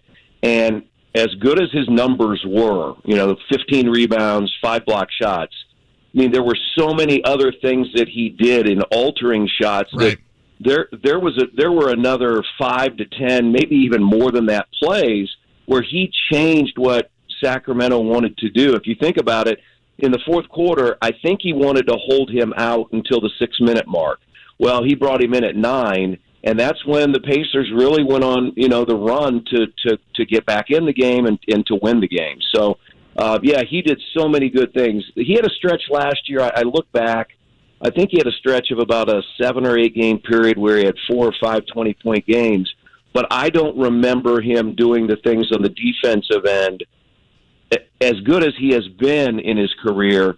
I think what he's done this last week in an overall performance has been about as good as we've seen. And I just feel like he's got a lot of confidence. I think this coaching staff, I think Rick Carlisle has empowered him not to worry also about his points. And, so many players, you think about, an all-star player, a player, you think about points. And I think they know that he can score, but they want him to do the other things and take the pressure off scoring that makes this a better team. It's interesting to me, Chris, and I mentioned this earlier, there has been so much narrative around the Pacers with, how Turner Sabonis, that now all of a sudden it feels like there's kind of this log jam at the combo 2-3 position between Brogdon and then, of course, Duarte, LeVert, and then you almost forget about T.J. Warren, where he meshes in if and when he does return to the roster. Who is the player that is going to see their minutes squeezed? Well, I mean, from a production standpoint, let's say, again, I don't want to focus all on points, but from a point standpoint, clearly since LeVert's come back, you've seen Duarte's scoring average dip a little bit, but he was up around 18 or 19 points a game, and I think he's going to be this year a 15 or 16 point a game scorer. So maybe it only dips 2 or 3 points. Where you dip is guys that are at that level coming off the bench. I mean, I think Keelan Martin's done a nice job in the last week or so. You haven't seen O'Shea Brissett. So when you can get somebody back like T.J. Warren, then those are the guys that don't get the opportunity. Jeremy Lamb had only played about 4 or 5 minutes last night, and I don't know if that was part due to coming back from his ankle, and so he was not in the rotation last night. Rick Carlisle really relied a lot, and especially defensively last night, in Justin Holiday and Torrey Craig. So you do have a lot of guys there. But again, as we've seen over the last few years, you're going to have injuries. You're going to have illnesses. You need all of your guys. And the one thing that Rick Carlisle, what I like is, one, you're out of the game. So I really like how he does that. And I think on a game-to-game basis, I mean, last night, Sabonis got in foul trouble late. He kept him on the bench because the way the matchup was, Turner's playing really well, and you've got Craig and Holiday that you need out there to defend. So I think he looks at it on a game-by-game basis, and that's going to dictate who the personnel is out on the floor. Via the Payless Liquors hotline, Chris Denari here, Pacers TV voice, joining us. I thought TJ McConnell, I couldn't believe, Chris, when you said last night that was McConnell's first made free throw of the year. I just figured at some point he would have gotten to the line and hit a free throw. But I thought he was really, really good. Now, having said that, this team, and closing out Friday night, definitely missed Malcolm Brogdon. Any update there on exactly what his situation is? Well, I think the good news is they now have 2 days off before Wednesday. And, we were told in Portland he got sick Thursday night, went to shoot around. They sent him home and then opted not to play him. And then I think yesterday, since it was an afternoon game in Sacramento, a 3 o'clock start, it just did not give him enough recovery time. And you think about it, you're traveling too, you're on planes, you're all that. If you're not feeling good, there's not a consistent time where you can get as much rest maybe as you would like. I would think that will happen now. They flew after the game last night, so they got into Denver at a very reasonable hour. I'm sure they're not practicing today. They'll practice tomorrow ahead of the back-to-back on Wednesday and Thursday. So hopefully, you see Malcolm back on the floor on Wednesday. And if you have Jeremy Lamb, then you are going to be as healthy as you've been all year. You have not had any of those guys, and I'm leaving out T.J. Warren right now because that's not a day-to-day. That's a week-to-week situation. But if you can have both Jeremy Lamb and Malcolm Brogdon on Wednesday, in Game 12, it will be the first time you've had everybody available to play this year.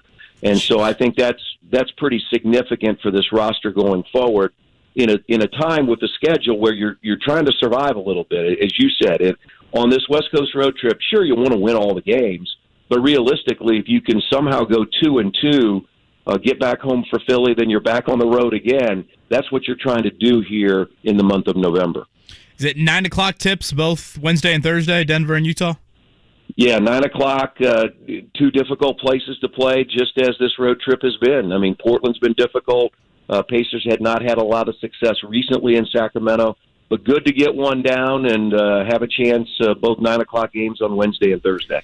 8:30 coverage for both of those. And again, like Chris said, 9 o'clock tips as the Pacers round out their first Western trip of the year. CD, appreciate you listening to the show, and we'll talk to you next week, hopefully.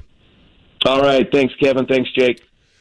Chris Denari right there on the Payless Liquors hotline. Kevin, have you been to Sacramento? I have, no. Old Raider Stadium is the only time I've been, like, outside of San Francisco, but in that general area. So crossing the bridge there. To where I think Golden State's arena was right next to the old Raider Stadium. That's right, Oracle? Yeah, but then they moved. That was the latest name of it, yeah. And then now everything's out of Oakland now, except for the A's, right? Correct, yeah. And then it sounds like they're dealing with some stadium issues, which is no surprise. Do you know what television show was fictionally based in the 80s in Sacramento? WKRP in Cincinnati. How'd you know that? They acted like they were in Cincinnati, but they were actually in Sacramento. No, I don't. 8 is Enough. There'd be no reason for you to know that. It was although I thought 8 is Enough was a pretty good show. But Pacers now in Denver. You've been in Denver, right? Yes. Okay. Correct. Broncos in Denver been in the are arena. the creme de la creme. Like if you go to Denver and you turn on a sports talk radio show in Denver any hour, any month, any day, 90% of conversation is about the Broncos. Correct. Broncos, a little bit surprising, to be honest with you, that they're hanging around, right? And they're right there in the thick of that wild card chase. I feel like, as we had talked about for the Colts, at this point in the season, the Colts dug themselves such a hole, but we're basically midway through the season now. You rate the Colts, or you grade them, Kevin, where versus where you thought they would be at this point?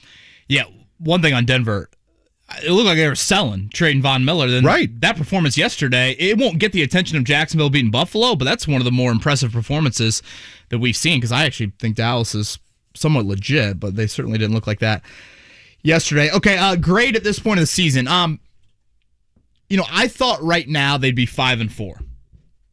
So 4-5 obviously is not a drastically different record by any means, but that grade for me would probably be about a C, probably C-. Yeah, C- probably sounds about right. Because at 5-4, I would have had them with a split of Tennessee. And when you look at this division, and it's certainly played out this way, it is a 2-horse race in this division. And now it's looking like a clear 1-horse race at this point. But your strength of schedule is kind of middle of the pack. Last year you played the easiest strength of schedule. I think that factors into some of the grade as well. And really, it just boils down to so much of getting swept by the Titans. And you look at what Tennessee's done. They are 6-0 against playoff teams. The Colts are 0-5. And I don't know about you, Jake, but I couldn't help but watch last night thinking to myself, had Josh McDaniels said no right away, Mike Vrabel's probably the head coach of the Colts. I like Vrabel. And where would you be at right now with Mike Vrabel as your head coach versus Frank Reich? So are you implying that right now the thing holding the Colts back from where they should be is not even, and I do think schedule has a little bit to do with it because they got off to that slow start, but is Frank Reich still holding the reins too tightly? I'm not sitting here acting like coach is the biggest issue, because I think there is several areas you could point to of why this team is 4-5 and why they haven't beaten a playoff team in over a year. But you look at where Tennessee is at right now and just the consistent winning that they've had under Vrabel. Not a ton of playoff success, some playoff success, but I just think there is a culture of accountability and toughness that the Colts don't meet. Well, I thought, obviously last night was impressive, but Tennessee just has, the easiest way that I can say it, Kevin,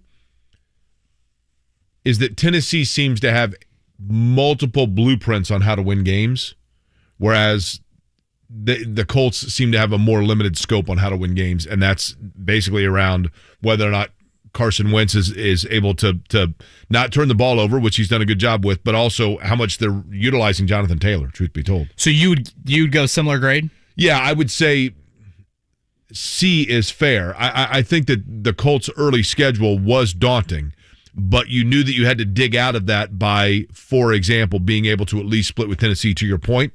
Weren't able to do that, and so therefore, you're kind of on par with maybe C- because you're a little below where you thought you would be. Time now, by the way, for a Big O Tire Sports Center update. The Sports Center update on 93.5 and 107.5 The Fan is presented by Big O Tires, the team you trust. Let's begin with the Pacers. Again, 110-106. They lose on Friday to Portland, but then 94-91 last night over the Kings. Got them to play at kind of their pace, not De'Aaron Fox, Davion Mitchell, a little bit faster pace for Sacramento. Brought up Miles Turner earlier, Jake. 15 rebounds for him. He has had a really, really nice stretch here. Miles, after the game last night, about his consistent level of rebounding. I think rebound is a mentality. Some people call it a skill, but I really think it's a mentality. You just got to get in there, do the dirty work, and get it done. So I've just been kind of trying to make it a focal point to get in there night in, night out, and just just get as many as I can. I know my team needs me to do such, and it's just to improve numbers. It's a career high 8.5 rebounds per game for Turner at this point of the season, and he's playing less minutes than he was last season. So, again, I don't know how sustainable this is. Oftentimes we kind of get, toyed a little bit with Turner and how much he can keep this up. But nonetheless, it's been a really, really nice stretch for him. For Miles Turner, I think it's less about finding consistency from a rebounding and defensive standpoint and more about just finding the offensive consistency, right?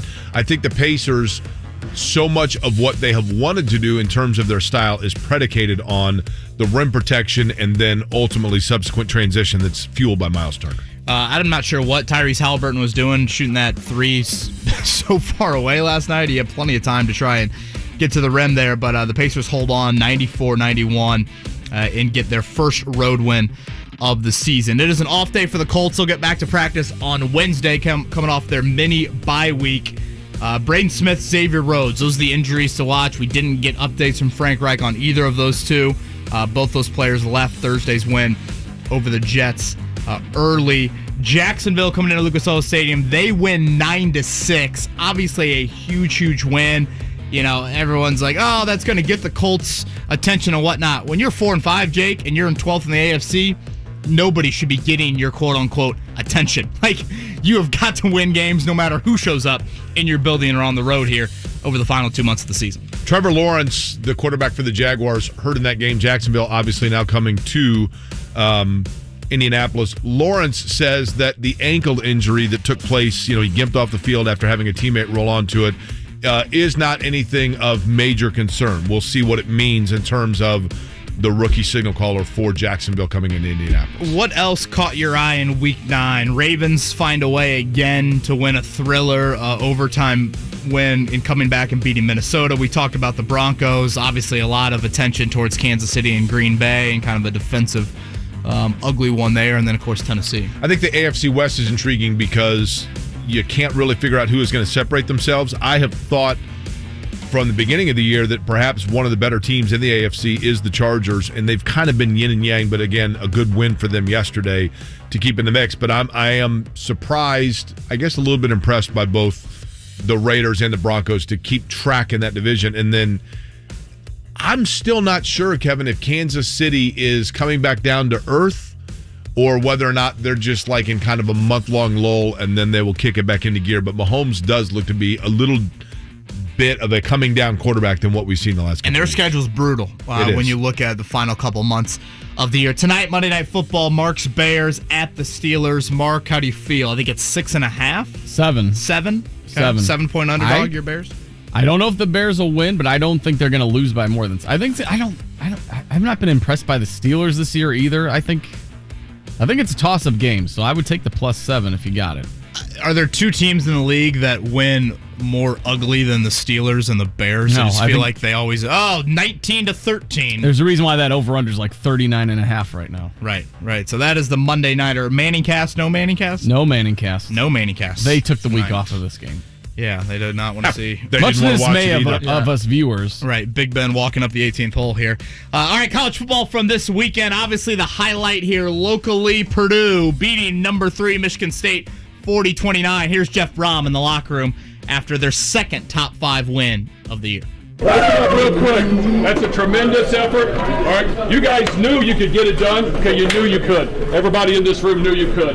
All right, you've worked your tail off for a long time. You've had a lot of close games, but to come in here at our stadium and show our fans what they deserve, okay, a huge win against a really good opponent in really a convincing way because you guys played your tail off for 60 minutes. Yes, sir. Yes, sir. I know it wasn't perfect every play, but you guys, that's real football. Yes, that's sir. Real football. Yes, sir. Okay? So credit to each one of you in this room. Okay, you've earned it. You've earned it. It's your victory. It's your team. Okay. We still got more to go. Yes, sir. Enjoy this one tonight. 17th win over a top 5 team while unranked for Purdue in program history, most in anybody in college football, but they got to buckle down now. Time to get serious because going into Columbus and Ohio State. They clinched bowl eligibility, which was certainly goal number 1 after a disappointing season last year. Jeff Brom, hoping to have him on the show tomorrow, so looking forward to that if we're able to make that happen. Aiden O'Connell, 536 yards, 3 touchdowns. He's the Walter Camp Offensive Player of the Week nationally with those numbers. David Bell, 11 catches for 217 yards and continue to get it done at an extraordinarily high rate. In Ann Arbor, Saturday night, Michigan 29, Indiana 7. Donovan McCauley, 10 of 24 for 88 yards, no catches for Ty Freifogel. It's been a really disappointing year for him in coming back. Jake, we'll have Jeff Rabjohns on at 9 o'clock. How much are you chalking up last year as a fluke? You know, with COVID and everything else that went into it, one thing that Indiana has done, I do think that they elevated coming off of that, the level of talent that they're going to have coming in terms of getting a foundation for Indiana football. I think Indiana football right now, it's pretty simple. I think Tom Allen's a good coach. I think he's a really good guy. I don't think he's a good enough coach yet to be able to get by with average to below average coordinators. They've got to do some upgrades within Indiana, and I do think some changes are going to come. Yeah, offensively, obviously some issues with Kellen DeBoer leaving last year. Anytime you're in the same sentence with Kansas and Vanderbilt in a college football sense, it's not good. 3 teams that haven't beaten a Power 5 team this year from one of those conferences: Indiana, Kansas, Vanderbilt. Kansas is really bad. Really bad. And they almost beat Oklahoma, which was crazy. Wasn't that amazing? I actually watched that game. I watched like 3/4 of that game. And I'm thinking to myself, there's no way, right? No way. They were literally pleading fans to come into the game. They're like, hey, it doesn't matter if you have a ticket or not. Come on in. Kevin, let me tell you something. I went to University of Kansas. I was going to say, you got some history there, don't you? And I went to University of Kansas, and literally, like on Saturdays in the fall, at about 2 o'clock in the afternoon, then you'd hear people say, like, hey, is there a football game today? Yeah, kicked off at noon. That's the way it always went. When's the Midnight Madness for the basketball team? That's exactly right. Indiana favored by 8 over Rutgers for Saturday's kick. No bowl eligibility this year for the Hoosiers with a 2-7 record. Notre Dame beats Navy 34-6. They scored 17 in the second quarter, 17 in the fourth quarter. A really nice defensive effort from Notre Dame. They are at Virginia Saturday night. That's a sneaky game on this slate. Virginia's got an extremely explosive offense. We mentioned a little bit earlier, college basketball gets underway tomorrow. Champions Classic is at Madison Square Garden. It's Kansas, Michigan State, Kentucky, Duke. We'll talk a little college basketball later today and tomorrow as well. Purdue, Bellarmine. Yep. IU, Eastern Michigan, Purdue, IU, PUI. That's the slate on Tuesday for the local schools. Also, you had mentioned yesterday, Kevin, Kyle Larson has secured his first NASCAR season championship, and I do think, this is just tea leaves and chatter. It's nothing, an original thought here by any stretch, but I do think Kyle Larson, all efforts will be made to put Kyle Larson in a Chevrolet-powered car for the Indy 500. I love the sound of that. I am a fan of give me more storylines, different fan bases, whatever, the more the merrier, and trying to narrow it down to 33. In terms of you being a fan of things, we did this a little bit earlier. For those that are unfamiliar, we're halfway through here now, show number 1 of Kevin and Query, and you and I have known each other a little bit, but I want to get to know you more in terms of things that you are a fan of, and I've got a whole slew of questions to ask you next. Boy. Sound good to you? Derek warned me about this. All right, that's what we're going to do next. It's Kevin and Query here. You're listening to it 93.5, 107.5 The Fan. JMV here for Aurora Sleep. You can stop snoring now and start sleeping better, just like I did. Visit StopYourSnoreNow.com to schedule your free consultation today. Download the top-rated DraftKings Sportsbook app. Use promo code WFNI when you sign up and get up to $1,000. Code WFNI bonus up to $1,000 for a limited time only at DraftKings Sportsbook. Well, Ryan Kelly is the home loan expert, and you can reach him at 317-550-1515 or just go to thehomeloanexpert.com. Ryan, financial uncertainty is a huge worry for families today. One way to take away that fear is to lock in your mortgage now while interest rates are still relatively low. You know, Big Joe, you just hit that one right on the head. Mortgage rates are really low, and it's a great way to get on the path to financial freedom. You've heard me talk about it now for several months, heck, maybe even a year. Mortgage interest rates are in the 2s, and we're saving our clients hundreds, even thousands of dollars a month. One of the reasons I think most folks haven't pulled the trigger, they haven't gone through and called the home loan expert team yet, is because they had a bad experience in the past. Maybe some other lender messed around with their loan, took 2-3 months to get it done. That won't happen at the home loan expert. We can get you locked into a rate in the 2s and get you closed with our 21-day closing guarantee. 21-day closing guarantee means we won't waste your time So start saving now. TheHomeLoanExpert.com. Thanks, Big Joe. Hey, this is Jeff Saturday, and you've heard me talk about More Restoration for years. And yes, it's true. I've used More Restoration on my home 3 separate times for a fire and flooding. I care about my family, and More made me feel confident in using them. Kenny and the team at More have just become a part of First On Site, making them one of the largest restoration companies in Indiana and North America. Same people, same personal customer service, but large enough to handle any loss, any disaster with First On Site. When you need help, call the people Jeff Saturday calls. Call More Restoration, a First On-Site company. Guys take a lot of pride in their performance, and most of the time, we're okay if that performance drops off from time to time, like on the golf course. Hooked it. On the court. That was a brick. Or at the gym. Oh, forget that. Way too heavy. But when that bedroom door closes, that's when you never want to drop the ball. Don't let erectile dysfunction rob you of your ability to perform at your best and satisfy your partner. Call the Indianapolis Men's Clinic now at 317-999-9000 and find out about Pulse ED, the revolutionary ED treatment that can fully restore your sexual function without needles or surgery. Pulse ED uses sound wave acoustic technology to open and generate blood vessels, increasing firmness and stamina. Pulse ED can get you back in the swing of things in just 6 quick, easy, non-invasive sessions. To schedule your Pulse ED consultation, call 317-999-9000. That's 317-999-9000 or visit IndyMen'sClinic.com. Get up and go now so you can go tonight. Celebrate the final day of horse racing in 2021 at Indiana Grand Racing and Casino with a special Veterans Day racing program Thursday, November 11th. The afternoon card will honor those who served our country with the $75,000 Salute to the Heroes Stakes. A special Pick 5 will feature world-renowned handicappers placing $250 wagers with all proceeds going to Homeless Veterans and Families, Inc. of Indiana. It's all happening only at Indiana Grand Racing and Casino. Exit 109 off I-74 in Shelbyville. Touchdown, Naeem Hines. Jonathan Taylor, touchdown. Inside throw to Jack Doyle, touchdown. Touchdown, Jonathan Taylor, 78 yards to the house. Everyone needed that, and the weekend off, too. This Sunday, Urban Meyer and the Jags come to town. Yeah, baby. Pre-game coverage starts at 10, kickoff at 1 on 93.5 and 107.5 The Fan. Your home for Colts football. Hey, mama said the way you move gonna make you sweat, gonna make you groove. It's Kevin and Query on 93.5 and 107.5 The Fan. It is Kevin Bowe and JQuery.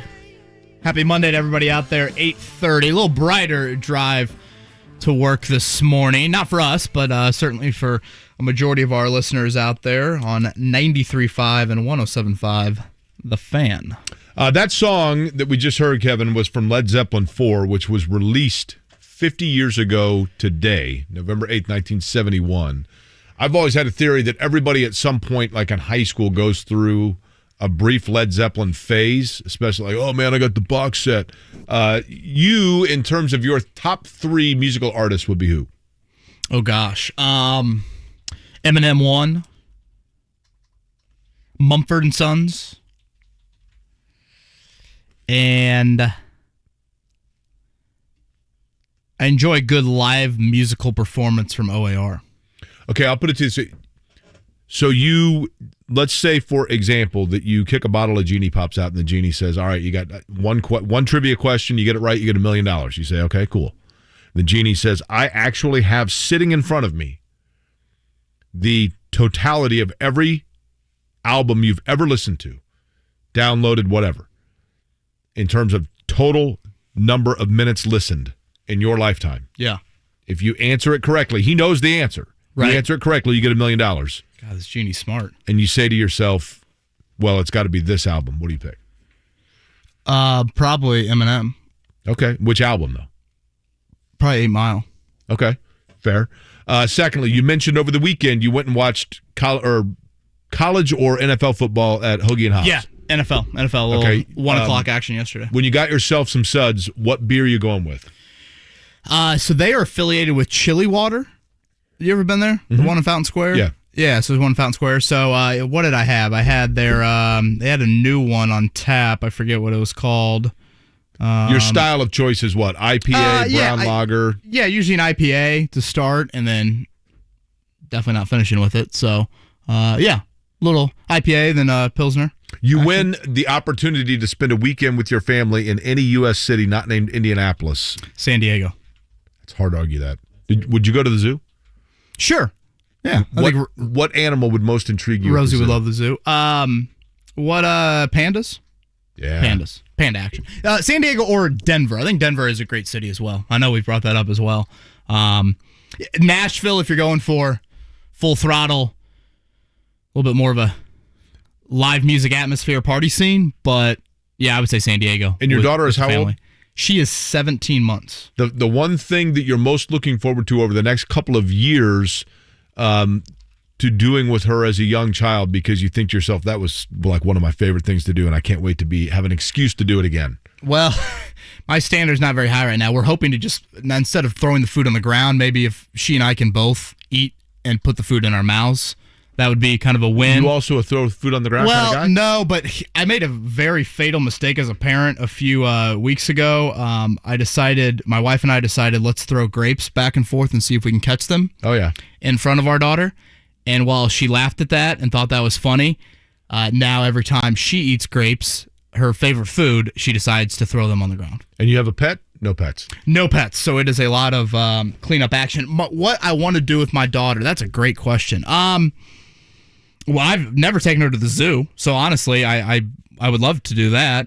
We did the Children's Museum a few weeks ago. That was a pretty cool experience. She loved all the things in the Barbie exhibit. I don't know if you've stopped at the Children's Museum recently at all, but that's a fun exhibit there.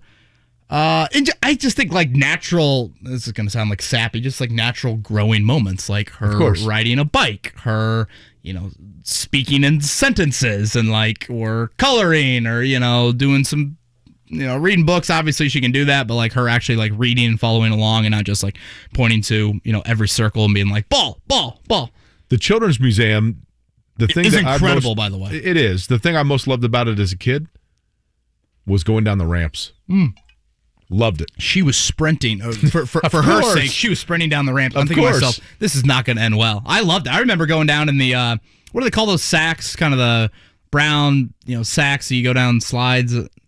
Burlap. Yeah, burlap. Yeah. I was thinking bursa sack. I'm like, wait, is that Peyton Manning's injury or something? Well, like that? Yeah, that's right. Yes, HIPAA. I don't think I have to talk about it because of HIPAA. Yeah. Burlap. Yeah, Christmas every year going down that. So, and I hadn't been there in a while.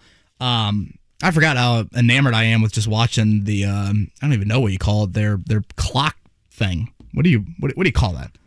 Yeah, the water clock. Yeah, the water clock. Yeah. Oh. It sounds so blah. I feel like it should be called something else, but I know it's not there anymore. They obviously rotate the Children's Museum with their exhibits because after all it is for children, right? When I was a child, I loved the cave. Was the cave still around when you were a kid? Yeah, and I was a big Waterworks. Yeah. I don't know if that's still around. We didn't. We were mainly there for the haunted house exhibit that they had a couple weeks ago. So we did that. We did the Barbie exhibit and then slid over there. Okay, lastly, the movie that you would guess you have seen more than any other would be what? Don't say Hoosiers, because that's like the typical answer. Well, what's the other typical answer then? Shawshank Redemption. No, sadly, Rudy. Okay. Yeah, I know the last 30 minutes pretty much by heart. So really? I'm a loser. I guess. Yeah. Have you met Rudy? No. I've not. My brother has, but no. Rudy went to the Pen, didn't he?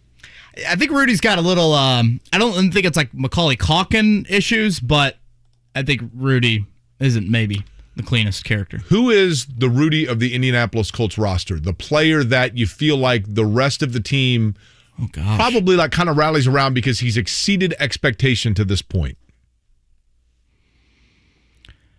Well, I mean, this is strictly based off a resume. And where he was drafted and the fact that Chris Ballard didn't even really want him, but other scouts convinced Chris Ballard that this roster is so bad and you need help at this spot. I'd say Kenny Moore at corner. He's played well. Now, the problem with the Colts...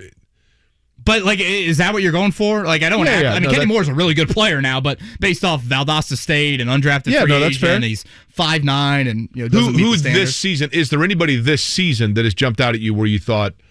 Okay, that's out of left field. He has exceeded. They are right now getting every drop out of that player that they could have hoped for at the beginning of the year. I gave out, so I did this award, handed out awards for 1075thefan.com, and now the Colts are the midseason or mid-year point, and the breakthrough player, it was expected, but the breakthrough award for me goes to Michael Pittman. Now, that was expected. So, I would say, honestly, the guy that's now starting at right guard, Chris Reed. I mean, I know it's kind of, 20th most important starter on your team right now, but I would say him. Another guy that I don't think we've talked a lot about, Jake, but probably deserves some credit, especially for how he played not only Thursday night, but the game before that, Bobby Okereke. Yeah, he has seemingly, I think the game's kind of slowed down for him. Does that make sense? Like, I think with young players, sometimes things are happening where head is on a swivel, and you can kind of see where things slow down and they just feel more comfortable with what their role is and where they need to be. And I think he has done that. Look, in terms of, you had mentioned that you gave grades on 1075thefan.com. I want to get into that, and then also, I think you saw it and I saw it. And I'm not talking about him getting in a helicopter and going down to Bloomington via helicopter to go to Bob Dylan, but Jim Irsay Where on was Twitter Dylan playing? I was curious about that. He was in Bloomington. Wait, where? I assume the IU Auditorium. Because I saw Dylan. I'm thinking, is Dylan at Bluebird?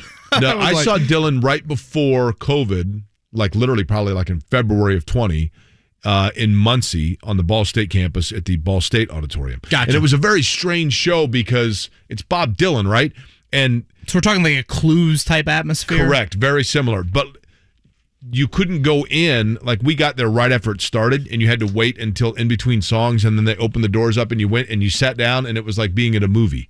You sat down, and then he played and everybody clapped. Okay. And then he played the next song and everybody clapped, and I'm like, is this a concert or it was more of a show, right, if you will? Or am I at like my niece or nephew's play right Correct. now? But Jim Irsay yesterday, aside from going down to see Bob Dylan and sending a tweet from his helicopter, he sent a tweet over the weekend that I think kind of like CNC Music Factory made you go, And we'll talk about that and tell you what he had to say. We'll do it next when we come back to Kevin and Query. Jeff Rabjohns, 20 minutes, 93.5, 107.5 The Fan.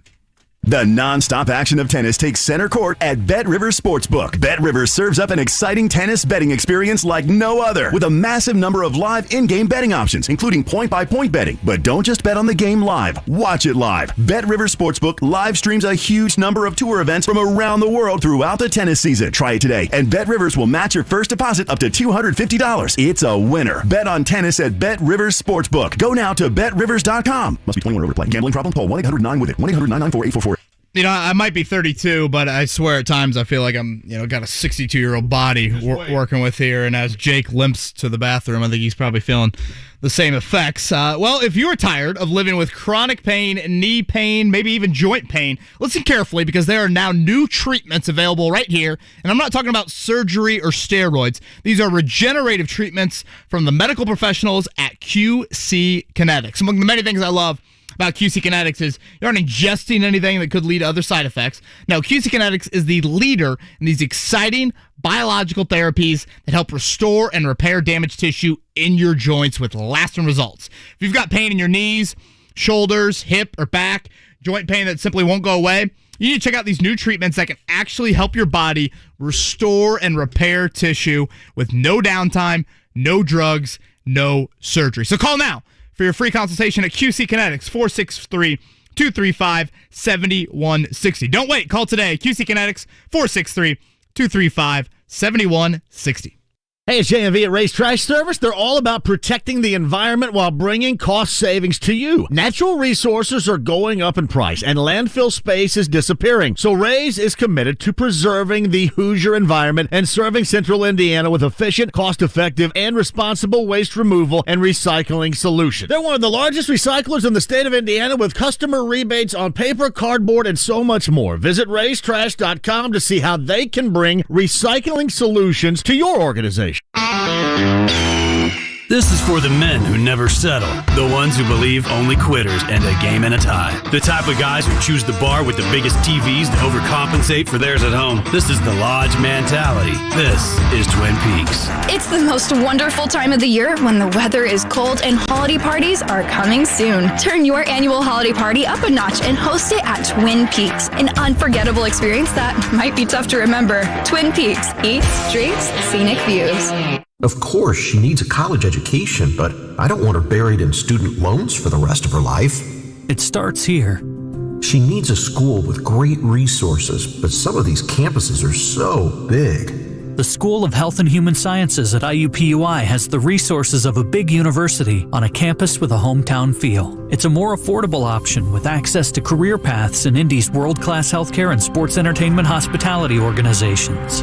At those big schools, I'm worried she'll just be a number. Hey, it starts here. Hey, why not IUPUI? That's what I was thinking. Graduates in the Nutrition and Dietetics program are inspiring others to live well, manage their stress, improve athletic performance, and take control of their own health as registered dietitians. Plus, the new doctoral degree prepares future leaders and educators in aspects of public health and wellness. The School of Health and Human Sciences at IUPUI. It starts here. Learn more at shhs.iupui.edu. At Kroger, we know the holiday season is going to be special for everyone. So use the Kroger app to get personalized coupons, weekly deals, and rewards like fuel points. That way you'll get all the fresh holiday specialties you love at prices that are lower than low. Kroger, fresh for everyone. And now, save on the food you love. Shop today and save 50 cents on each participating item when you buy 10 or more with your card. Kroger, fresh for everyone.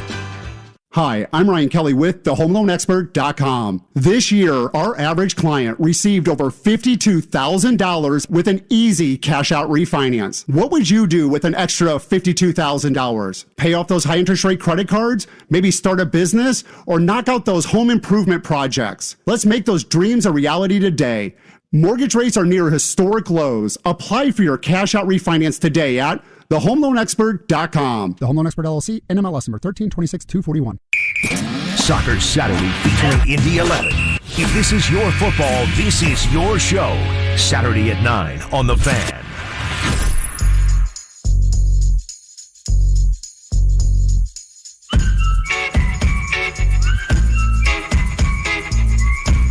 You're listening to Kevin and Query on 93.5 and 107.5. The Fan.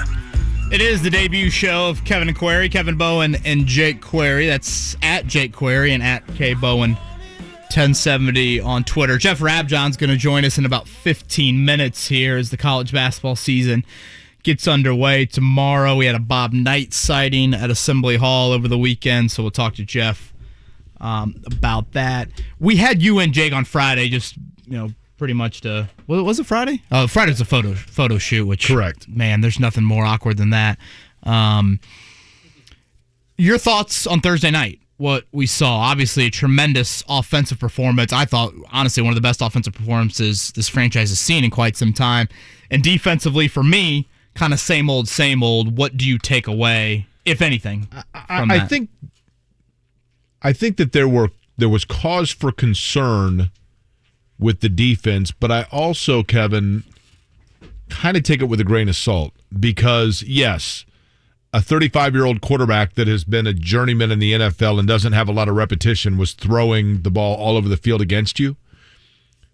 But when you have a huge lead and everyone in the building knows the game is over, and the game was still never necessarily in doubt, I just think there's a sense of urgency defensively that is really hard to dig down and get when you kind of know there's a cushion there. I don't draw any concern from that. That's a persistent issue though, because the Baltimore game it came and it bit you.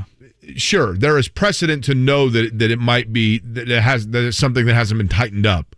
I just don't think that is indicative of. In other words, if you want to point to other areas on the course of the season and say this is a cause for concern, I get it.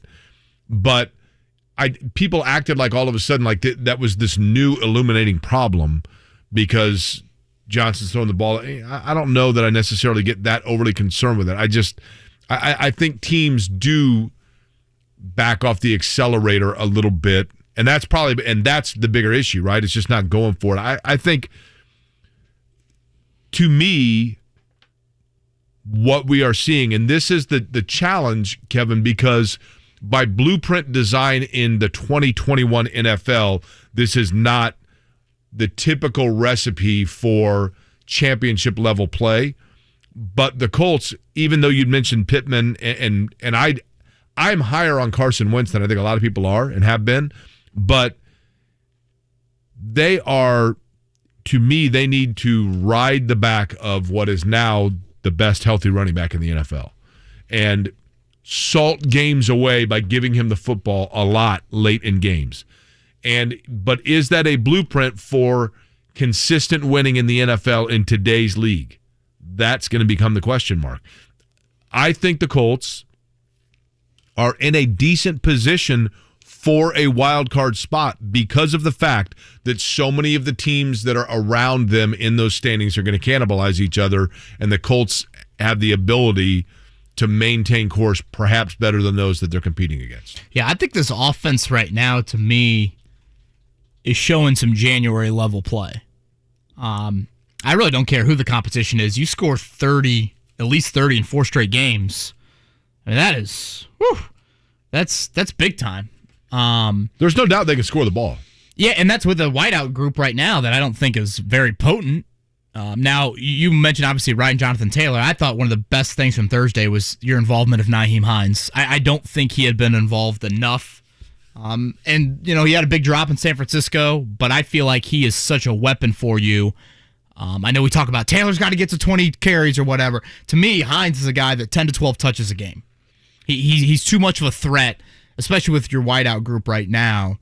Defensively, I've said this before, I think the passing defense will be the undoing of this season. Well, the pass rush is absolutely non-existent, lowest pressure rate in the NFL, and the back end, now you got some personnel issues, and I just don't think schematically you do enough back there. The pass rush can be offset if you have corners. The problem has been their lack of health in their secondary, because you can mask a lack of pass rush, Kevin, if you're able to get really solid play in your defensive backfield. But when you're rotating guys through, I think it's more scheme than personnel back there. I don't know, man. They've been rotating a lot of people through, right? And so my point being, your quarterback pressure and an open disclaimer, I don't know that I fully have ever grasped which is chicken and egg to me. Defensive pass rush and defensive backfield coverage are chicken and egg. Which comes first? One can kind of, when you have Dwight Freeney and Robert Mathis, you can have Jason David out there looking like an all-pro, right? Yeah, Nick Harper with a knife in his name. And then, but when you have Ashley Ambos and Ray Buchanan back there, you can have guys that suddenly Tony Saragusa looks like a great pass rusher, right? So one feeds off the other. If it were up to you, if you could pick one of the two, would you say, I will take great pass rush and settle with average secondary, or would you take great secondary and settle with average pass rush? Yeah, in this scheme, I would take great pass rush personnel. I think the issue that the Colts run into, and really a majority of the NFL run into today, you talked about kind of today's NFL. Today's NFL is so much about getting the ball out incredibly quick. That's difficult for a pass rush to get home in 2.5 seconds or whatever the average quarterback's getting the ball out. So for me, and this is what we didn't see Thursday night, the first way of disrupting timing when the ball is coming out incredibly fast is to jam, is to not allow free release, those sorts of things. And I don't think the scheme is willing to adapt enough. And Ryan chimed in here on Twitter and was asking, what would a change of defensive coordinator look like with the situation the Colts are in? I'd be shocked if the Colts did that mid-season for sure. And mid-season's like, what are you going to get out of that? Every defensive coach on this staff comes from the same sort of general background of they believe in the system, they believe in the scheme, this and that. I do think at the end of the year, Matt Eberflus needs to go. And I get that that might be a difficult decision for the Colts, and I guess I'll tie in a little bit of a Notre Dame analogy with this, but Brian Kelly had a decent start to his first handful of years at Notre Dame. It wasn't earth-shattering, but it was a decent start. They go 4-8, I want to say, like in year 5 or something. He decides to fire his strength and conditioning coach, Paul Longo, who was in his wedding. So you talk about kind of an awkward conversation and parting ways with someone that is extremely close with you.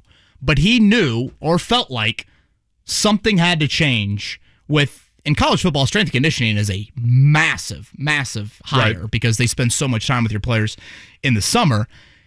And sure enough, over the last 4 years, and I guess this is the 5th year, they're well on their way to a 5th straight double-digit win season. They've been in the playoffs twice. It was a change that needed to be made. I'm not acting like Frank Reich or Chris Ballard have that relationship with Matt Eberflus, but sometimes, even if it doesn't look that obvious, that fire, to get to the pinnacle, which Jim Irsay tweets about, you've got to make a tough call, and I don't think this scheme is where it needs to be if you have aspirations to be the last one standing in early February. Okay, so you had mentioned Jim Irsay in tweeting, okay?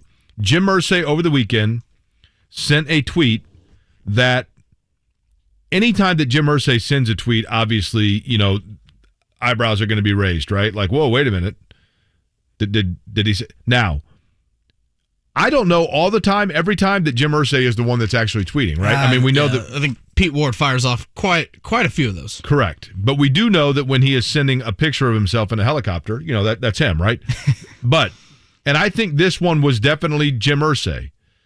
Okay, let me read you the tweet, and then I want your reaction to it, Kevin, because I have a definitive reaction to this. Jags beat Bills 9-6. If we would have, and by the way, pet peeve, that's a sick here. Should have been if we would have. But if we would have held on to our double-digit leads in our home Tennessee game and away Baltimore game, we'd be the best team in AFC. What does it mean? We're close. Keep fighting for greatness. Believe. Your thoughts? Woulda, coulda, shoulda. I thought it was a dog whistle to the guys that are coaching the team.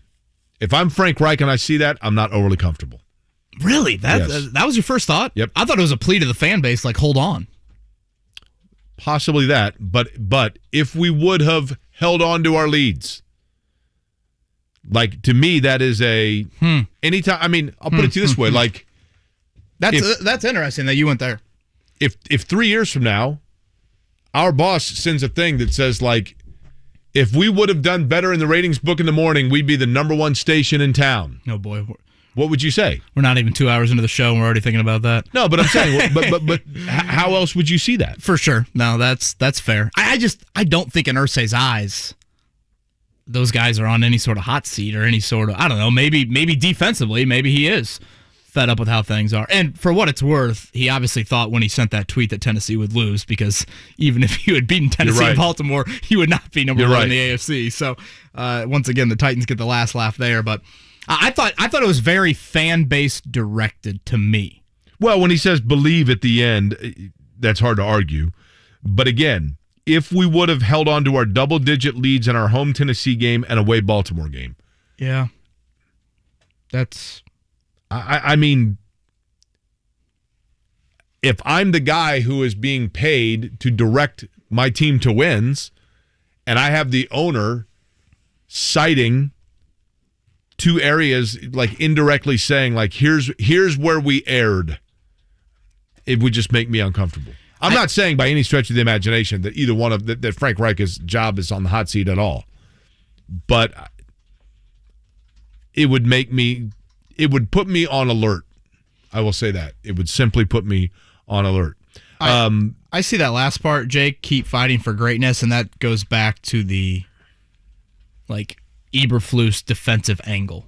You know, right now, in no way, shape, or form, despite all the resources you have invested. Think about how many draft picks Chris Ballard's put in that defensive line. Despite all of that, your pass rush and your pass defense in general doesn't sniff it. So if that's the aspiration, that's where I go back to, you're making a difficult decision. And for me, it's not that difficult. For them, they've been a great run D. Obviously, Chris Ballard hired Eberflus. It wasn't a Frank Reich hire. That's where the difficulty comes in. But if the goal is the pinnacle, sometimes the toughest decisions have got to be made. Over the weekend, Indiana basketball brought back a glimpse of the pinnacle of their program on the floor at Assembly Hall, talking about Bob Knight. Jeff Rabjohns was there for it. He joins us next. It's Kevin and Query, 93.5, 107.5 The Fan. Touchdown, Naeem Hines. Jonathan Taylor, touchdown. Inside throw to Jack Doyle, touchdown. Touchdown, Jonathan Taylor, 78 yards to the house. Everyone needed that, and the weekend off, too. This Sunday, Urban Meyer and the Jags come to town. Yeah, baby! Pre-game coverage starts at 10, kickoff at 1 on 93.5 and 107.5 The Fan. Your home for Colts football. It's the Colts VIP Tailgate presented by Hayes & Sons Restoration. Make your game day experience the best it can be. Log on and get your tickets now. It's bullseyeeventgroup.com. Hey, guys, no pressure here, but if you really want to make this the best holiday ever, ask her already. What's more romantic than a holiday proposal? Come to Shane Company to see our amazing selection of unique engagement rings, crafted to last forever. Our warranty is free for a lifetime, and it even covers the center stone. No matter your budget, we'll help you create the perfect ring. We also have rings already set with a center stone, ready to go. And let's talk about center stones. All of our diamonds are conflict-free and natural, handpicked for their beauty. And Tom Shane personally selects our rubies and sapphires in Bangkok. We have so many center stones to choose from, plus we're a direct importer, which means we pass the savings on to you. All right, guys, make it happen. Book a virtual or an in-store appointment with a non-commissioned jewelry consultant, or just drop by the store. Check our website for hours. Now you have a friend in the jewelry business. Shane Company and Shaneco.com. So then I dropped some garlic and croutons on there, and the rest is salad history. I made the best salad ever, people, and now I'm making the best app. The Caesar Sportsbook app got live in-game betting, parlays, and Caesar rewards. Caesar salad ain't got nothing on my app. Nothing! Must be 21. Gambling problem? Call 1-800-9-WITH-IT. Download the Caesar Sportsbook app. Your app is ready, Emperor. When it comes to working at Geico, our best advocates are our employees, like Maxine. But since she is so focused on growing her career, we hired an actor to read her story. At Geico, I love mentoring the new associates to help them make this a career and not just a job. And with new opportunities and job stability, Geico has been helping people grow their careers for over 75 years. The only downside, she still hasn't met the gecko. Where are you, fella? Ready to start your career, Indy? We're hiring claim sales and service agents. Apply online today at geico.job/Indy. 93.5 and 107.5 The Fan. WIBC HD2 W298BB, WIBC HD3 W228CX, Indianapolis.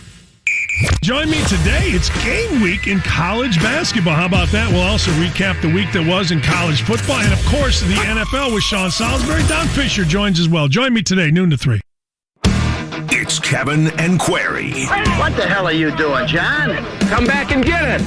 Charlie, come back toward the ball. If he's coming, I'm going to engage him, and then I'm going to slip out into the screen. Concentrate, get better. Say to yourself, I got to get better. On 93.5 Oh, baby! and 107.5 The Fan. It is Kevin and Query, 9 o'clock on a Monday morning. Hope the week is getting off to a good start for you. We're about to have Jeff Rabjohns from Peegs.com join us. Jake, I was thinking about this over the weekend. Last time, and we'll get to, I guess, some of the basketball chatter with Rabby here in just a sec, but last time you have felt this sort of anticipation, eagerness for an IU basketball season, I go back to 2013. Yeah, I thought maybe Romeo's freshman year, just like that natural hype, but still, I think you got to go all the way back to 2013. I don't know if it's eagerness as much as just overall intrigue, because I think what's going to be interesting, and Jeff can touch on this and elaborate on it and maybe disagree with me. I think people that think that because Mike Woodson is a quote-unquote Indiana Bob Knight guy, that means that Indiana is going to look like in style of play the way they did like in Knight's last great teams of the early 90s. I think they're going to be more open than that in terms of their playing style. I don't know that running the motion offense and then man-to-man defense, wearing teams down in 2021 is how you win games, but nor attract recruits. Yeah, exactly. And so is Indiana going to be more Kentucky light than Indiana old? That's the question that I have. Let's head to the Payless Liquors hotline right now. Jeff Rabjohns from Peegs.com joins us. His world is about to get super, super busy. Rabby, we do want to get to basketball here in just a sec, but let's actually start with football. I know that Donovan McCauley, you look at the numbers from Saturday night, and they're not great, but in my opinion, he should be the QB to end this season with now bowl eligibility officially done. Do you think they'll stick with Donovan McCauley the rest of the way? Yeah, I think so, unless something happens as far as, he struggles to the point where they don't even look like they have a chance. He's the healthiest of the three, and I think he has talent. Those of us who got to see him at Lawrence North, know that, he's got a bigger build. He can run. He can throw it a mile. He can function under duress. Obviously, a Big Ten rush is different than a high school rush. But I think there's a lot of potential there with McCauley. He was a high 4-star kid coming out of high school. If it's me and I'm Indiana and, you're sitting there and you're not in contention for a bowl at all, I'm probably going to roll with Donovan McCauley for the rest of the year, get him as ready as I can for next year. Jeff, is Tom Allen a good enough or established enough Big Ten coach to overcome subpar coordinators, or are changes coming in terms of the Indiana staff? It's interesting. I don't know how many guys out there are good enough to overcome subpar coordinators. I mean, you can look around the country, and there are people who are, pretty established coaches. And when they had good coordinators, they won. When they didn't have good coordinators, they struggled. I mean, you can even just take the LSU example. When they win the national championship, you've got a really good – you actually have three coordinators, really, because they had the passing game coordinator as well. And what happens over the course of a year and a half, they lose offensive coordinator, defensive coordinator, passing game coordinator, and they go from national champion to right around 500 or whatever they are. So I think it's really difficult. I think coordinators are the most underrated and underappreciated coaches in all of college sports. Good offensive coordinators, good defensive coordinators change programs. We saw when Tom Allen came in, what he did with the IU defense. We saw Kalen DeBoer, what he did with the IU offense. And I'm just sticking to local examples, but there's plenty of them. I think coordinators are incredibly, incredibly important. Jeff Rabjohns from Peegs.com on the Payless Liquors hotline. It's Kevin and Query on 93.5, 107.5 The Fan.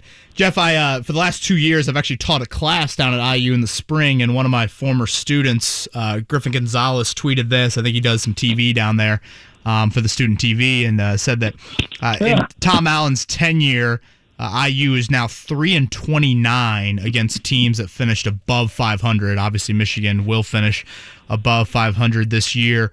When you hear the phrase, either hear that stat or hear the phrase 2020 was a fluke, what's the response that you think of when you think back to last season?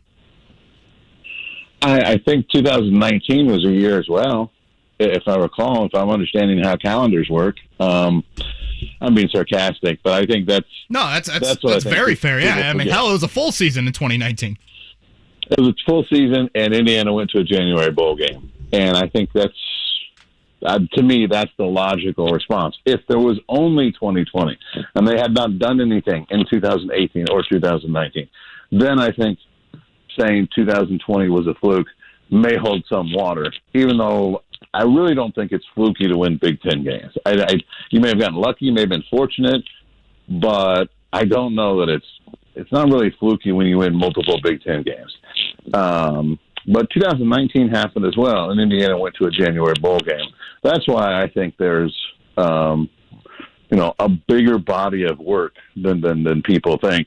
And sure, Indiana's record against the better teams is not good. It's never going to get good. I don't think it's ever going to get good. And here's why. You play in the Big Ten East. The Big Ten has three teams in the top 7 of the playoff standings. All three are in the Big Ten East. You go back and look at the bowl histories. It's the Big Ten East is far superior to the Big Ten West. You look at teams that have been ranked in the top 10 in the Big Ten. You've got 4 of them in the Big Ten that have been ranked top 10 this year. All 4 are in the Big Ten East. So when Indiana has that gauntlet to run, I don't know that the record against ranked teams, record against teams that finish with winning records, is ever going to get good. And even though those numbers are, facts from the standpoint of their real numbers, the question is, are they relevant? And I don't know if they're relevant, and here's why. If you're Indiana, if you're where Indiana is from a historical standpoint, what are you trying to do? Get to bowl games, okay? That's job one. Get to bowl games. The Big Ten has a mandate that everybody plays 9 conference games, as opposed to the SEC, which only plays 8. The idea being you get to play 4 non-conference games instead of 3 in the SEC. Go play 4, lighter weight teams. Help yourself get at least 3 lighter weight teams. Maybe the 4th one's okay, but you can play 4 lightweights. Get your win total up. Some more SEC teams get to bowl games. More SEC teams have 8 or 9 wins as opposed to 6 or 7. Get to better bowl games. So you've got a different conference, structure as far as what the schedule looks like. So if you're Indiana, what do you need to do? You don't need to go out and play the Cincinnatis of the world. What did that do for Indiana? Nothing. 0. People say, well, they played a tough team. Yeah, they win? No, they lost. So what did it do for them? Nothing. Bowl eligibility is about total number of wins. If you're sitting in Indiana's seat, what you need to do is play the worst 3 teams you can in the non-conference, get 3 wins, and then try to find out a way to get 3 wins in the playing in the Big Ten East and get to bowl games. Become a team that goes regularly to bowl games. That makes you a winning program. And to me, that's what Indiana needs to do. That's smart. And yeah, are people going to be able to grab certain numbers? Oh, their record is such and such against ranked teams or such and such against winning teams. Yeah, people are going to be able to grab those numbers all the time. If I'm Indiana, I say I don't care. We're going to try to get to a bowl game because that's the smart thing to do for our players, and that's the smart thing to do for our alums and our fans. Jeff, common question a lot of Indiana fans have asked me. I'm going to parlay it into asking you. No question about the fact that Tom Allen in the last couple of years has elevated Indiana's recruiting profile and gone out and gotten some good players to commit to the Hoosiers program. Does this dip in an era where kids are constantly reopening their commitments, et cetera, else, without necessarily getting into names of players, does this affect Indiana's firm footing on some of those kids, or could we see possibly kids back away from Indiana? I think the answer is we'll see. Some kids are really solid. McCullough's younger, 2 younger boys, they're definitely very solid. You're talking about national top 100 level players. So I think the top end guys of IU's next 2 classes, I think they're going to stay.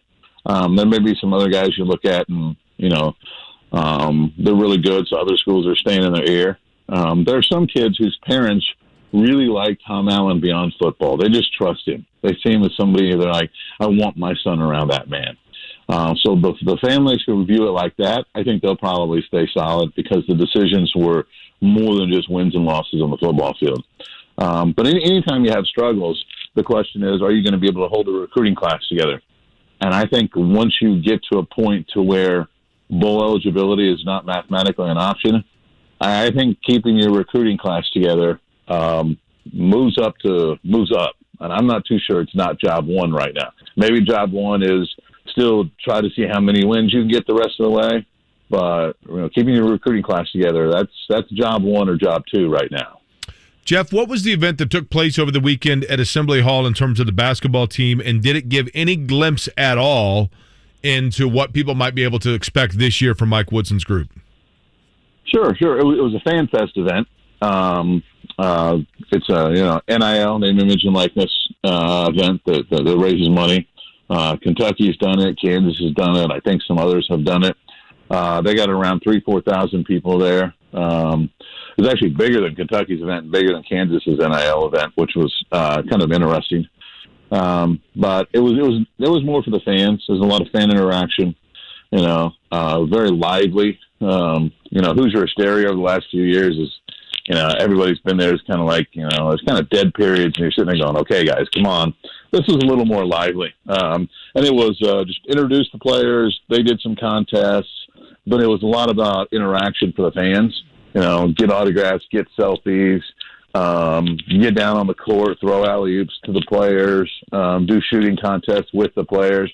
It was more interactive, fun type thing. I don't think there was anything to glean from it necessarily as far as basketball evaluation goes. But it was more, raise money, NIL type event. The money goes to the players, and then, a lot of fan interaction. I guess maybe the one thing is people now believe me when I told them that 7-foot Michael Dorr can make threes. I don't think people believe me, and he went out there and made 12 in 45 seconds. So maybe that's the one basketball takeaway. Jeff, on that level, and Jeff Rabjohns, Peaks.com, joins us. IU gets underway tomorrow night against Eastern Michigan. Obviously, your guys on the website, you're getting pretty in-depth, but maybe on a more of kind of a casual, common fan level, give us a player that we aren't talking enough about with this basketball program here this season. Let's see. I'll throw two, actually. Can I cheat and go you two? Bet. Okay. I'm going to go Xavier Johnson, who's probably going to be the starting point guard to open the season, and Jordan Geronimo. And the reason I picked those two guys is Xavier Johnson, it brings some more speed, brings the ability to turn the corner a little more. He can be erratic at times, but he can also be really good at putting a lot of pressure on an opposing defense. So I think Xavier Johnson at point guard is the guy you look at first as far as maybe guys who are a little under the radar, so to speak. He's going to have the ball in his hands. What we saw down at the Bahamas and what we've been able to see in some practices certainly suggests, he's the guy at the point starting off. He's quicker than Finney, shoots it a little better, has a floater game. But the other thing is, then that allows Indiana. You got Rob Finney, who started more than 60 D1 games, to come in off the bench, and you've got Christian Lander, a 5-star, recruit coming out of high school, who's now a sophomore coming off the bench. So I think IU's point guard situation, to me, is arguably the most intriguing storyline positionally. The other reason I'm bringing up Jordan Geronimo, they're close. He's around 6'6", very athletic, arguably maybe the best athlete on the team. Bounces off the floor like a pogo stick, can easily play above the rim on both ends. But he in the close scrimmage against Belmont, he goes 2 for 4 from 3. You look at that and go, okay. Down in the Bahamas, made a really nice corner 3, handled it a little bit, brought the ball up against pressure. Again, a couple more things you look at and go, okay. So I think he's a guy you look at and you go, okay, he didn't really play a lot last year. Is he going to get to a double-figure minute guy? Maybe it's only 6-8 minutes early. Maybe that's where he's at. But he's just a guy with what he does. You look at and you go, okay, is he the guy who kind of makes the jump from 2-3 minutes to playing 8, 9, 10, 11 minutes a game? Jeff, I was surprised. Jeff Rabjohns, Peaks.com, is our guest. The elephant in the room here, Bob Knight's appearance over the weekend. Mm-hmm. People very close to Bob Knight had told me when he came back for the Purdue game, just before COVID, that was likely his last public appearance. And that, I think everybody was happy that he was able to do that. Mm-hmm. I think this weekend there are people that saw that and thought, see, this is great. Like Coach Knight's back with Indiana basketball with Mike Woodson now, and he's going to be at every game or he's going to be around it all the time. I would say that people need to tread lightly there. Am I off base? No. You're on point there, Jake.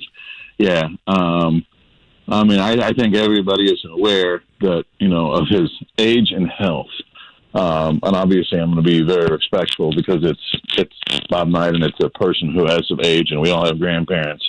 But I think everybody understands the situation there. And does he enjoy being around Mike Woodson? Yeah. A guy he coached, a guy he really respects. He does like being out when he can, but the idea that he's going to be able to be a regular in Assembly Hall, I don't see that, Jake. I just don't. And it's mainly just due to his health and, and age. God willing, we're all going to get older one day, and, moving around in the winter when it's snowy and icy and 25 degrees probably isn't going to be what we're doing.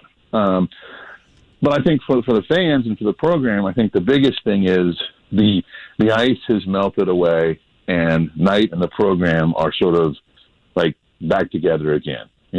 Physically, yes, we've seen that, but more just, psychologically, and there's no more, that rift is gone. That's what I think the storyline is, more than whether or not he's going to be there, at every home game or something like that. But no, I don't expect him to be I do not expect him to be a regular. Now, will he pop in here and there? He may do that.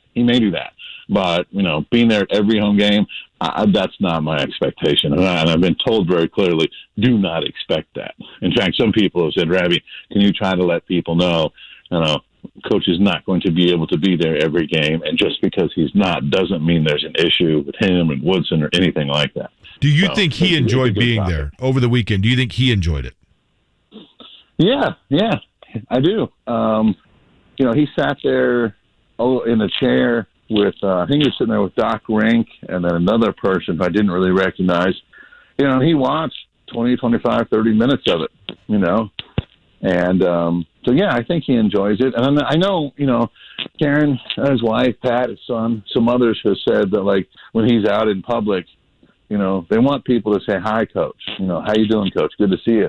That it helps him when people say hi to him, gives him some, makes him feel good. Even if he doesn't, know who you are, maybe he's never met you, they've said that those are good things for him. So, yeah, I think he had a good time while he was there. Jeff Rabjohns, Pigs.com. Jeff, before we let you go, I actually want to ask you about David Bell, which I know might sound weird, but you are obviously extremely plugged in and have been just with the recruiting landscape and whatnot, and David Bell faced off against Romeo Langford in that kind of historic semi-state game. Why do you think Bell has been so successful on this level? Because it's not like Purdue's had stable quarterback play, and yet here he is seemingly week in and week out just putting up numbers like Jake said. If he played for an SEC school, he'd be getting Heisman sort of attention. No, that's a good question. And I was fortunate. I got to cover David in football and basketball at Warren Central, and he was a 4-year starter in football at Warren Central in the MIC, which is just, that's unbelievable. There aren't too many guys who are even capable of starting in the MIC as a freshman. That's as good as high school basketball is, or high school football, is, certainly in the Midwest. But I think why Bell is so good, I think three main things. I think he has legitimate explosion. He's not just fast, he can actually explode. I think he has the ability to create separation, and that's a little bit explosion, and that's also crisp route running and how he turns and gets away from guys, spins away from guys. Some of that is just his body control is ridiculous. It's just absolutely ridiculous. And then I think the third thing is his ball skills. You throw the ball somewhere near David Bell's catching the ball. I mean, it's just, and we saw that in high school. There were times when Warren Central was struggling, or maybe the offense wasn't really, clicking. They'd tell David they'd line him up either outside or in the slot, just telling him to run a go route, and they tell the quarterback, just throw a jump ball. Well, what if he's not open? Nobody cares. It's David. Just throw, and they would literally just rainbow up a jump ball. They would run down there for the spot, turn around, almost like you're boxing out on a rebound. He'd bang the DB or the safety in the hip, or sometimes other teams would actually bracket him because they know what's coming. And he would just go up and just, out jump both of them, get it. Okay, now Warren's running. So I think his ball skills are tremendous. But to me, those are the three things that really stand out. He's got explosion. He creates separation with his body control and his route running, and his ball skills are just unbelievable. Jeff Rabjohns, Pigs.com. Speaking of bracketing, right now on Twitter, he's got it up. College basketball's bracketology, preseason projections from CBS Sports at Jeff Rabjohns on Twitter. Jeff, appreciate it. Man, always good talking to you guys. Congratulations on the new show. You guys are going to be terrific, and look forward to talking to you anytime you want, man. You guys have fun. Thanks, Rabbi. Appreciate it. We'll definitely do it more here in the fall and winter. That's Jeff Rabjohns right there, Payless Liquors Hotline. 6 o'clock tip tomorrow. Scotty I think I said 6:30 earlier. It's a 6 o'clock tip. Coverage over on WIBC begins at 5 o'clock with IU and Eastern Michigan. All right, let's hit a Big O Tire Sports Center update before pop quiz time. The Sports Center update on 93.5 and 107.5 The Fan is presented by Big O Tires, the team you trust. Well, we just talked a little Purdue. Let's go to West Lafayette and their win 40-29 for the Boilermakers. They beat a top 5 team for the second time this season. A double-digit win again. Again, 40-29. David Bell, 11 for 217. Aiden O'Connell, 40 of 54 for 536 and 3 touchdowns. We're hoping to have Jeff Brom on the show tomorrow. Here was the call of Dave Pasch and the field storming at Ross 8. Let the carnage and the chaos continue. Another top 5 team goes down. That's bowl eligibility right there as well, JQuery for Purdue. And they've got at Ohio State this week, close out the season with Northwestern Indiana. On paper, that says 8 wins. That would have been an extremely, extremely successful season back in late August. Yeah, and as I've mentioned, the 2 losses that they have within the Big Ten are not as egregious now as they were at the time. Got to buckle down, though, because the Buckeyes are going to be... Look, Ohio State was not overly emphatic with their win in Nebraska. It's still a win in the Big Ten. I get that, but Ohio State's going to want to put style points down. Yes. Got to be careful. They did not do that last week, like you said, so that will certainly be on their minds. Pacers get a W last night, their first road win of the season, 94-91. You don't typically see scores like that in today's NBA, but Rick Carlisle made it very clear after the game they wanted to get the pace at their level. The first thing was to follow a game plan that's a difficult game plan, which is playing at a medium tempo and really working to execute against a team that really thrives on playing fast. So give our guys a lot of credit for their ability to trust it, execute it, and play a really wonderfully competitive and physical game. And it's obviously a game we very badly needed. So I'm really happy for the players. Couple of big plays late, Jake, from guys that typically aren't touching it in the final few minutes. That's T.J. McConnell. Miles Turner had a big bucket as well. Without Malcolm Brogdon, any win on the road, and obviously no T.J. Warren still. That's job well done and much needed with Denver and Utah coming up this week. Going to be interesting to see what happens once, in particular T.J. Warren, which, you forget about. But when Brogdon comes back, Brogdon, Duarte, McConnell, Karis LeVert, a lot of guys that can play multiple positions in the backcourt, and how Rick Carlisle balances it all out moving forward. It's a 1-1 start to the West trip again. Denver and Utah, those are 9 o'clock tips Wednesday and Thursday. They're back at Gainbridge Fieldhouse Saturday. It's Philadelphia, who I believe is the top team in the Eastern Conference through the first couple weeks of the season. All right, the Colts are going to take on the recently winning Jacksonville Jaguars 9-6. Talk about turning back the clock. Jacksonville beats Buffalo, and certainly the upset of the year so far in the NFL.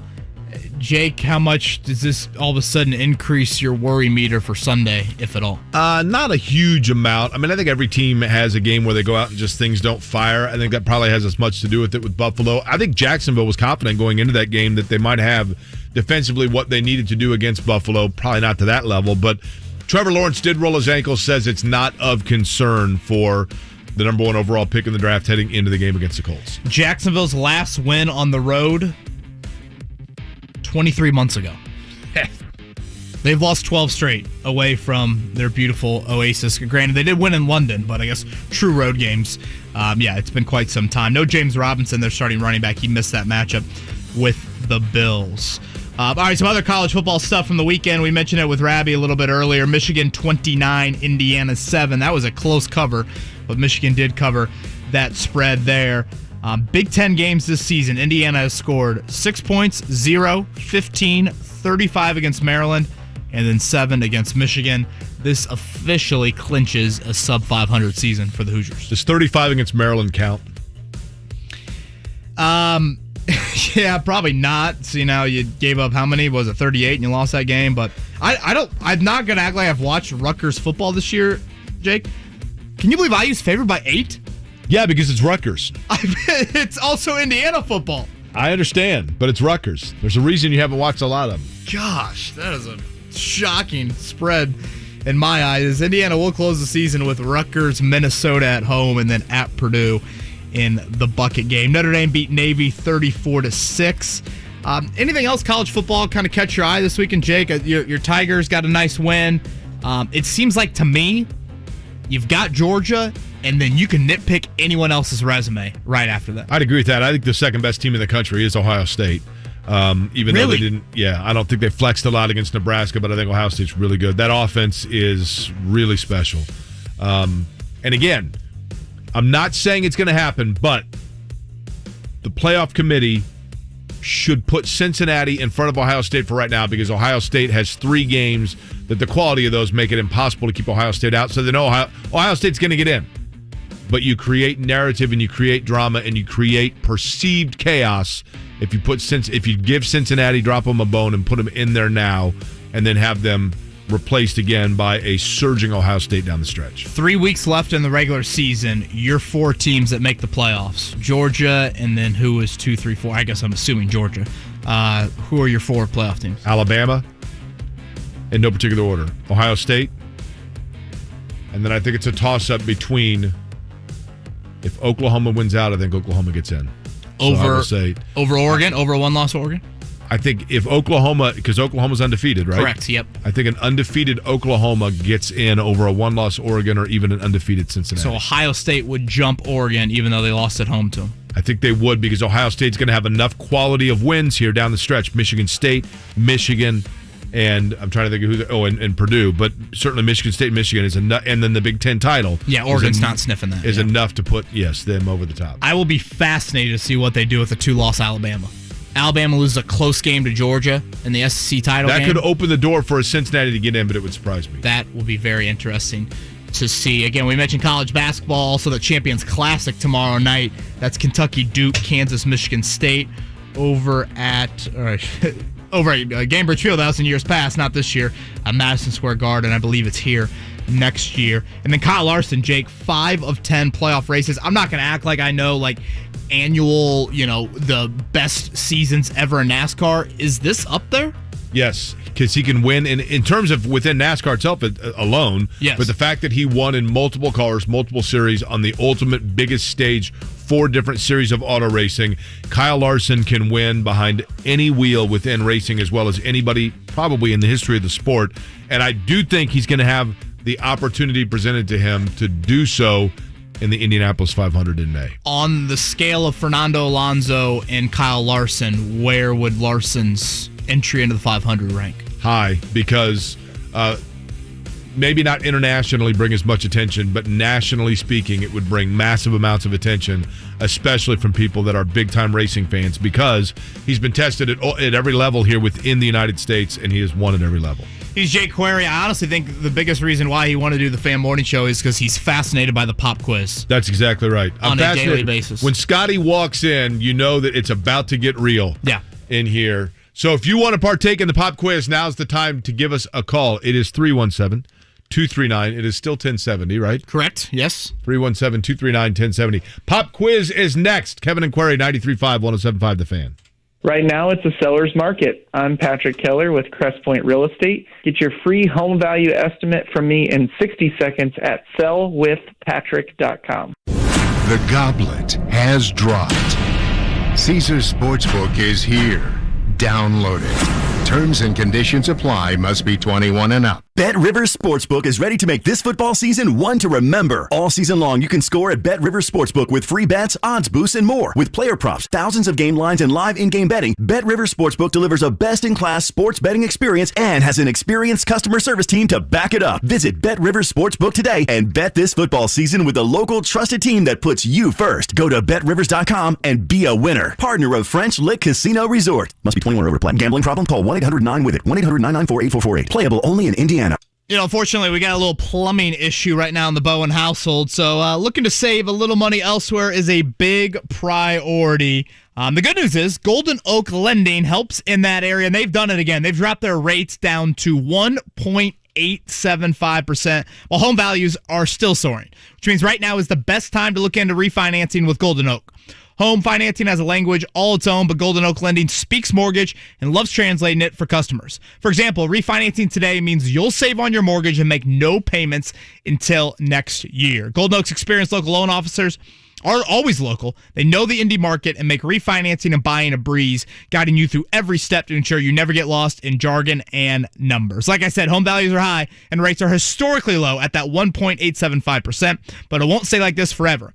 Even if you refinance as recently as last year, Golden Oak might be able to lower your interest rate even further and help you discover any untapped equity in your home. Just call 317-706-GOLD to find out how much money you could save each month. That's 317-706-GOLD or head to goldenOakLending.com right now. NMLS 114937, 1.875% fixed, 2.952% APR, FHA 15-year mortgage with 20% equity and approved credit. Hey, JMV, need game tickets for the Colts game? Buy Colts tickets today at BullseyeEventGroup.com. Need tickets to the Colts VIP tailgate? Buy them today at BullseyeEventGroup.com. So you need tickets to the Colts game and tickets to the Colts VIP tailgate? Buy your game tickets today and add the VIP tailgate to make it a Colts ticket and tailgate combo. Buy today at BullseyeEventGroup.com. It's the Colts VIP tailgate presented by Hayes & Sons Restoration. Get your tickets now. BullseyeEventGroup.com. This is how we reinvent banking.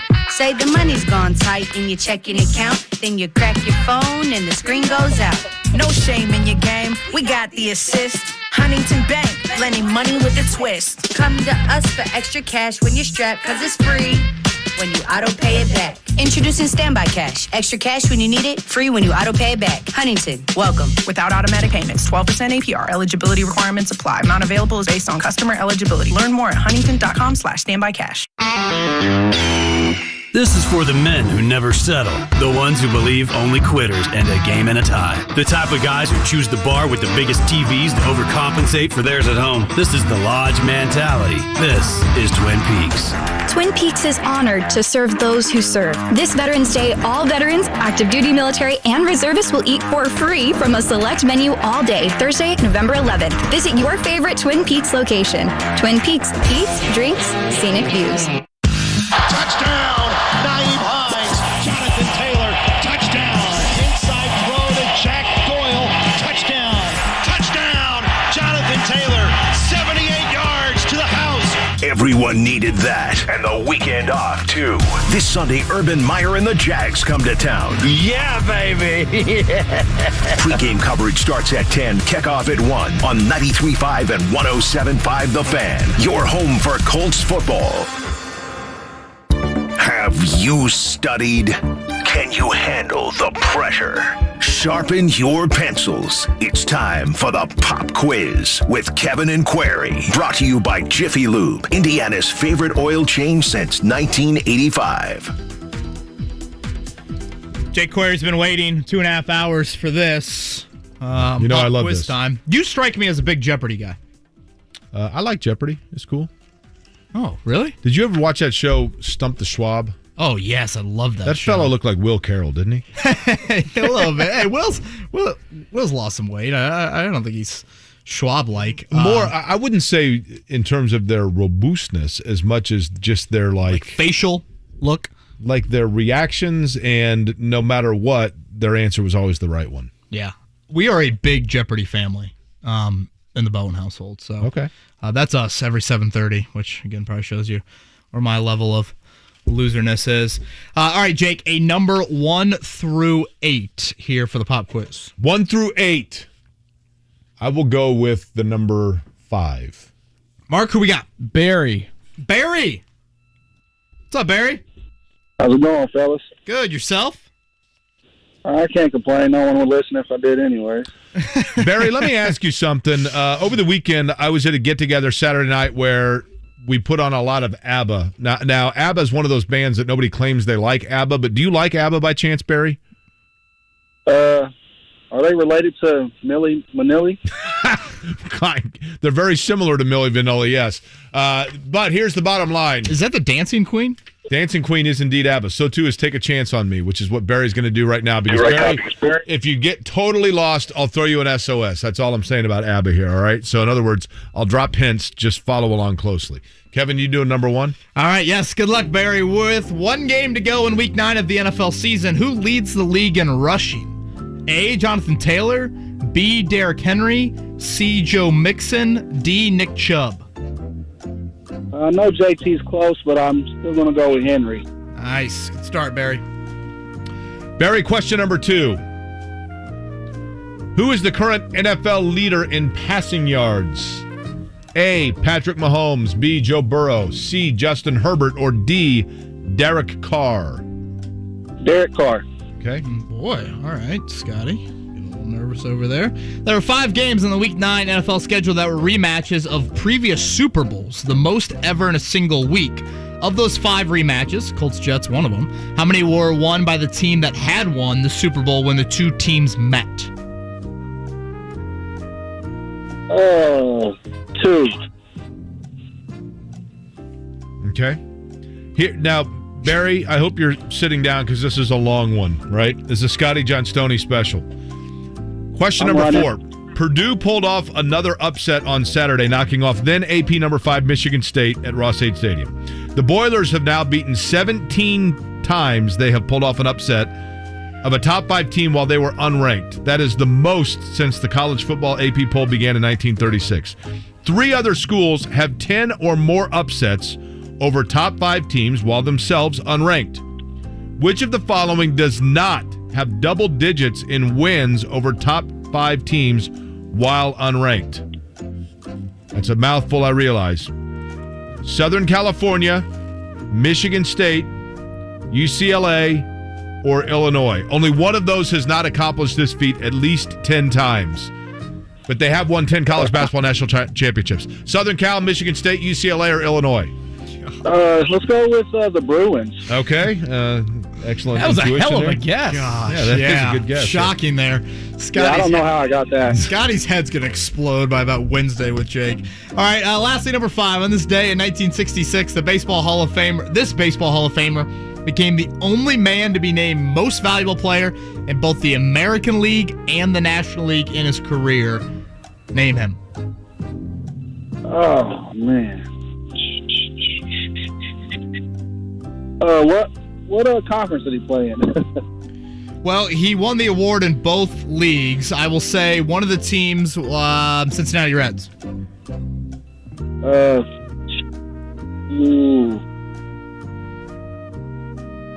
Need a guess, Barry. Pete Rose. Jake's muted over there. Pete Rose is the guess there. I was getting ready to sit here and just go, Frank Robinson. I know. Frank Robinson. Like, Mark, will you please turn him down over there? Not bad at all, though, to start off the week, Barry. Number 1 game to go in week 9. Who leads the league in rushing, Jake? That would be Derrick Henry at 937 yards. That is correct. All right, number 2, I would not have gotten this, but Barry did. Who leads the league in passing? I would have guessed Mahomes, maybe Burrow. Well, the correct answer, though? Interesting, because you're traveling through the air when you're passing, but if you're traveling on the ground, you're traveling by car. Boy. It's Derek Carr, 2,565 yards. God, Mark, can't that go away with the new show, please? It'll live forever. 5 games on this Week 9 NFL schedule that were Super Bowl rematches of previous years. Of the 5 rematches, how many were won by the team that had won the Super Bowl when the two teams met? Barry guessed 2. The correct answer? Uno. Pesky Patriots. You don't get to come back tomorrow. You don't even get a lousy copy of our home game. You're a complete loser. You lose. Good day, sir. That's right. Love ABBA, baby. UCLA was correct on question number 4, and Frank Robinson was the answer to number 5, the Baseball Hall of Famer, the only man to be MVP in both the AL and NL. Scotty, we've got people pushing back saying Matthew Stafford leads the league in passing yards. Is that correct? They're asking. Well, now Scotty says could be. They're asking, was this before this current weekend? I'll bet it was. Did you do this before last night's games were in? No, I did not. Okay. That's like the Jim Irsay tweet, Jake, of saying, if the Colts won these 2 games, they'd be number 1 in the AFC. Well, the Titans still play tonight. And now the Titans have won, was it 4 in a row, 5 in a row? Whatever they have there. Thank you, Barry, for calling in. So we'll get some clarity on that and round things out. All right, so we will have Scott Johnston is fact-checking right now. We will find out the exact answer on whether or not Matthew Stafford is in the mix. We'll let you know that. We'll put a bow tie on it next. It's Kevin and Query here, 93.5, 107.5 The Fan. Hey, it's Big Joe for Ryan Kelly, the home loan expert. You can get a hold of Ryan at 317-550-1515 or go to thehomeloanexpert.com and do that here pretty soon. We're talking about inflation worries, and they are arising. And you know what happens then? Interest rates rise. Well, that's great if you got a savings account, but that's terrible for business. It's terrible for borrowing and bad for investing in the market also. So make sure you take care of this right away. Give Ryan a call and see what he can do for you. Now, if you know somebody who's a veteran or an active service member, give them a call and tell them about Hero Loan, HeroLoan.com. That's where you go, and Ryan Kelly will take care of their appraisal for them. We'll close their loan in as little as 2 weeks. You get the lowest interest rates. You can buy with no money down, and you can refinance up to 100% of your home's value. So get a hold of Ryan Kelly today at 317-550-1515 or go to thehomeloanexpert.com. There's no time like the present. Ryan Kelly is the home loan expert. Guys take pride in their performance, and they love talking about it. How about we talk about my golf handicap or that new deck I just built by myself? And guys are especially proud of their performance in the bedroom, unless, of course, that's an issue. Let's talk about sports or something. But what about Look, I said sports. Don't let erectile dysfunction rob you of your sex life or your pride. Call the Indianapolis Men's Clinic now at 317-999-9000 and find out about Pulse ED, the revolutionary ED treatment that can fully restore your sexual function without needles or surgery. In just 6 quick, easy, non-invasive sessions, Pulse ED can restore your performance and your pride. My bedroom's rocking now. You want to hear about it? No, we can't do that on the radio. You sure? Because I really want to talk about it. No, we're good. To schedule your Pulse ED consultation, call 317-999-9000. That's 317-999-9000 or visit IndyMen'sClinic.com. Get up and go now so you can go tonight. Hey, this is Jeff Saturday, and you've heard me talk about More Restoration for years. And yes, it's true, I've used More Restoration on my home 3 times for fire and flooding. I care about my family, and More made me feel confident in using them. Kenny and the team at More have just become part of First On Site, making them one of the largest restoration companies in Indiana and North America. Same people, same personal customer service, but large enough to handle any loss, any disaster with First On Site. When you need help, call the people Jeff Saturday calls. Call More Restoration, a First On Site company. Our first plan to spice up the NFL season was to add man-eating tigers to the game. We lost a lot of great players that day, and that was my bad. Now I'm bringing you the Caesars Sportsbook app. It's got live in-game betting, parlays, and Caesars rewards, people. It's even better than Tiger Ball. Must be 21. Gambling problem? Call 1-800-9-WITH-IT. 2022 is almost here. Before you get swept up in the holidays and family, get the financial action plan to face your future with more confidence. Call 833-PLAN-EFE right now. Get a free Social Security and retirement review from Edelman Financial Engines.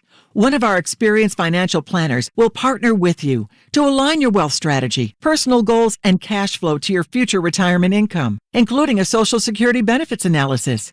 You'll know what you're doing well, where you face risk, and what you may need to do to fix things and potentially do better. Plus, your planner will create a financial plan for the rest of your life, specifically to help you reach your goals. The plan alone is an $800 value. You've worked hard to get where you are. Make your efforts go even farther. Call 833-PLAN-EFE by tonight at 10 p.m. That's 833-PLAN-EFE. Or visit EdelmanFinancialEngines.com. Acting now can bring more peace of mind later. Good news, Indy. If competitive compensation, consistent schedules, and multiple career paths all matter to you, it's time to apply for a career with Geico. Geico is hiring claims, sales, and customer service agents. Apply online today at geico.jobs/Indianapolis. The Pacers are in Denver to take on the Nuggets. Wednesday night at 8:30 on 93.5 and 107.5. The Fan.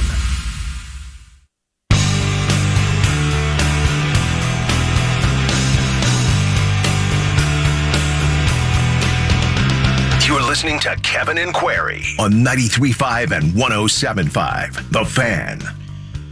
Shockingly, not our first mistake on today's show, as I said Fan Morning Show numerous times. It is Kevin and Query.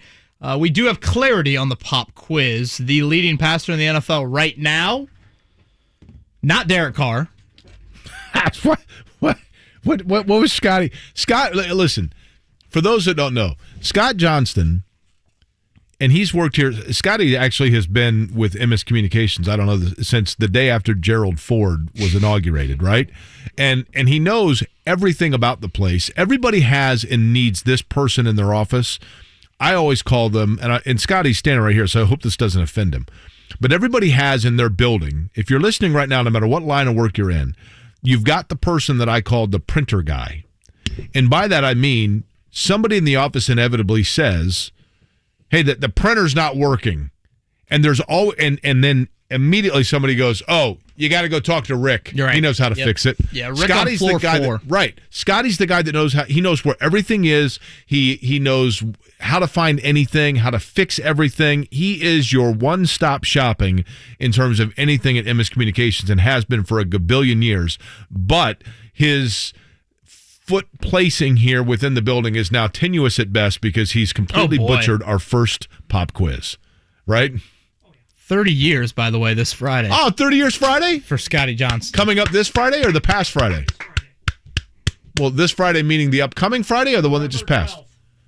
This coming Friday. All right. God, Jake's going to, again, make his head explode even more. This Friday, Jake. This Friday for Scotty Johnston. Okay, Matthew. Act together. Yes, thank you, Jerry.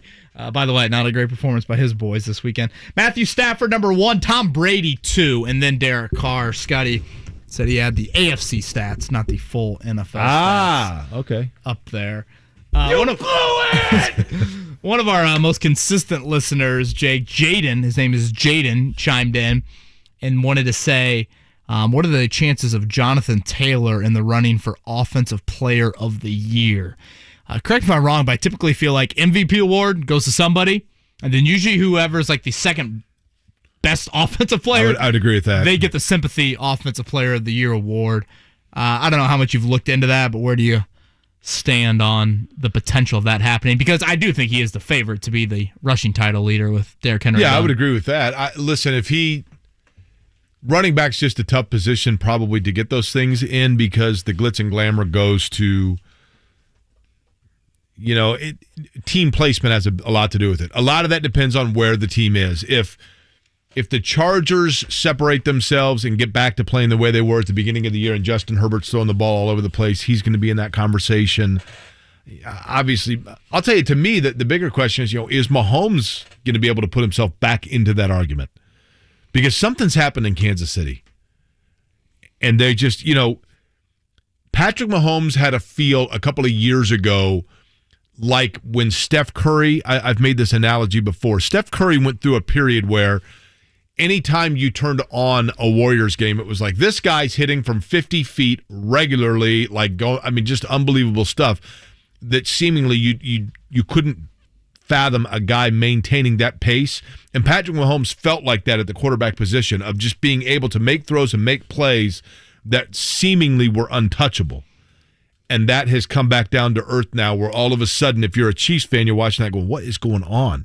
But can he get back to that form is the question. I don't know the answer to that. But if so, based on name brand alone, he's going to be in that mix. I will say that 3rd and 10 to ice the game yesterday, that was pretty vintage. Yeah.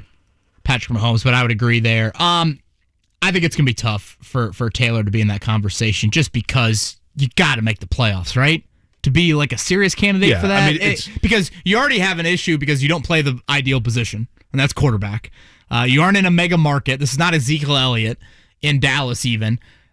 So from that standpoint, you got to make the playoffs, and you probably have to have like huge outings Christmas Day night when you play the Cardinals. The week before, you could be in primetime against New England. That date and time is still to be announced there. But, Brady, Kyler Murray, you got to feel like both of those guys are going to be pretty high up there in terms of awards and whatnot. And I don't know. We'll see. Stafford, obviously, after last night, you wouldn't say him, but he's probably going to be up there. The thing about the NFL that is so fascinating to me and always will be is this is just now the time of year where you're starting to figure out the trends of who contender versus pretenders. But 17 weeks is a long time, man. Long. There's a long way to go here. I mean, you play 2 games in January, 2 regular season games in January this year. There's just so much that can happen in terms of between injuries and everything else. People's seasons can flip upside down pretty darn fast. Now, you said this earlier, and I think both you and I are on the same page with the first part of this, and that's the AFC South door is, in my opinion, closed. I didn't think it was very open, even after the Derrick Henry injury. But with what Tennessee did last night, that thing is closed in my mind. They pretty much need 3 wins to get to double digits. Obviously, they have the head-to-head tiebreaker, so I think they are winning the AFC South. But you do like the Colts to get in via the wild card. I do, just based on if you look at the schedules of those with which they're contending. You know, the luxury for the Colts is they are in a division where, yes, Tennessee, you've gotten that out of the way, but Jacksonville, you still have on your schedule. If you look at the other teams, Jacksonville twice. The other teams that are in contention for the wild card, the Colts have the opportunity. The Colts kind of control their own fate because they're going to get the Raiders, they're going to get the Patriots, both at home. But like Cincinnati and Cleveland are going to cannibalize each other within the division. For that matter, the Raiders also with the Chargers, the Broncos, who are surprisingly still hanging around at the party, and it's like, hey, man, we've gotten out the vacuum cleaner here. Like, it's time to go, and they're still around. So the other teams that are in contention have a lot of head-to-heads that Indianapolis can kind of sit back and let them take care of each other.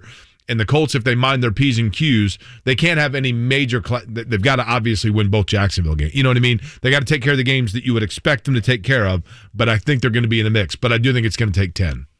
Yeah, which would mean, again, a 6-2 finish here to close out the year. If you were going with a best team in the AFC right now, let's say Henry's lost for the year, you putting your money on Tennessee? I still think they're really good. I do. Like Super Bowl good? Yeah, kind of by default, because who else they are right there in the mix. I mean, in the AFC, I still think Buffalo's good, right? Is Kansas City living off of reputation at this point, and they just need to jumpstart it? They can't guard anybody. They can't stop anybody.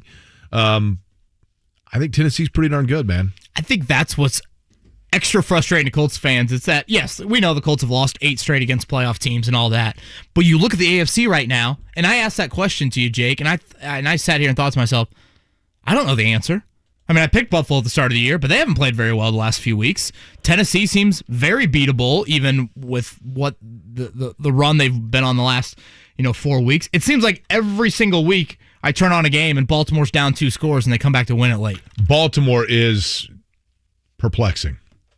And they got kind of the hanging cloud of can they get it done in January. Lamar Jackson, I think, has won 1 playoff game in 3 years, if I'm not mistaken. So, you got that aspect to it. The AFC West, you feel like it's going to beat each other up. I think that's, again, what is just truly kind of excruciating for Colts fans. It's like, man, if you can just get in there, Kansas City's nowhere near as dominant as we thought they would be, and Buffalo has shown several chinks in the armor here the last few weeks. Right. I turned on Baltimore yesterday, and they're down 2 scores to Minnesota, and Minnesota is, taking control of the game. I leave and do stuff. I come back and wait a minute, it's in overtime now. Yeah. So Baltimore is another one of those teams that kind of goes off reputation in my mindset because I still think Kevin of Baltimore is a defensive juggernaut. And I'm going off of when Ray Lewis and Ed Reed were there, right? Mm-hmm. They haven't played there in forever. Yeah. I mean, they were playing there when Scotty wasn't screwing up pop quizzes. You know what I mean? It's been a while.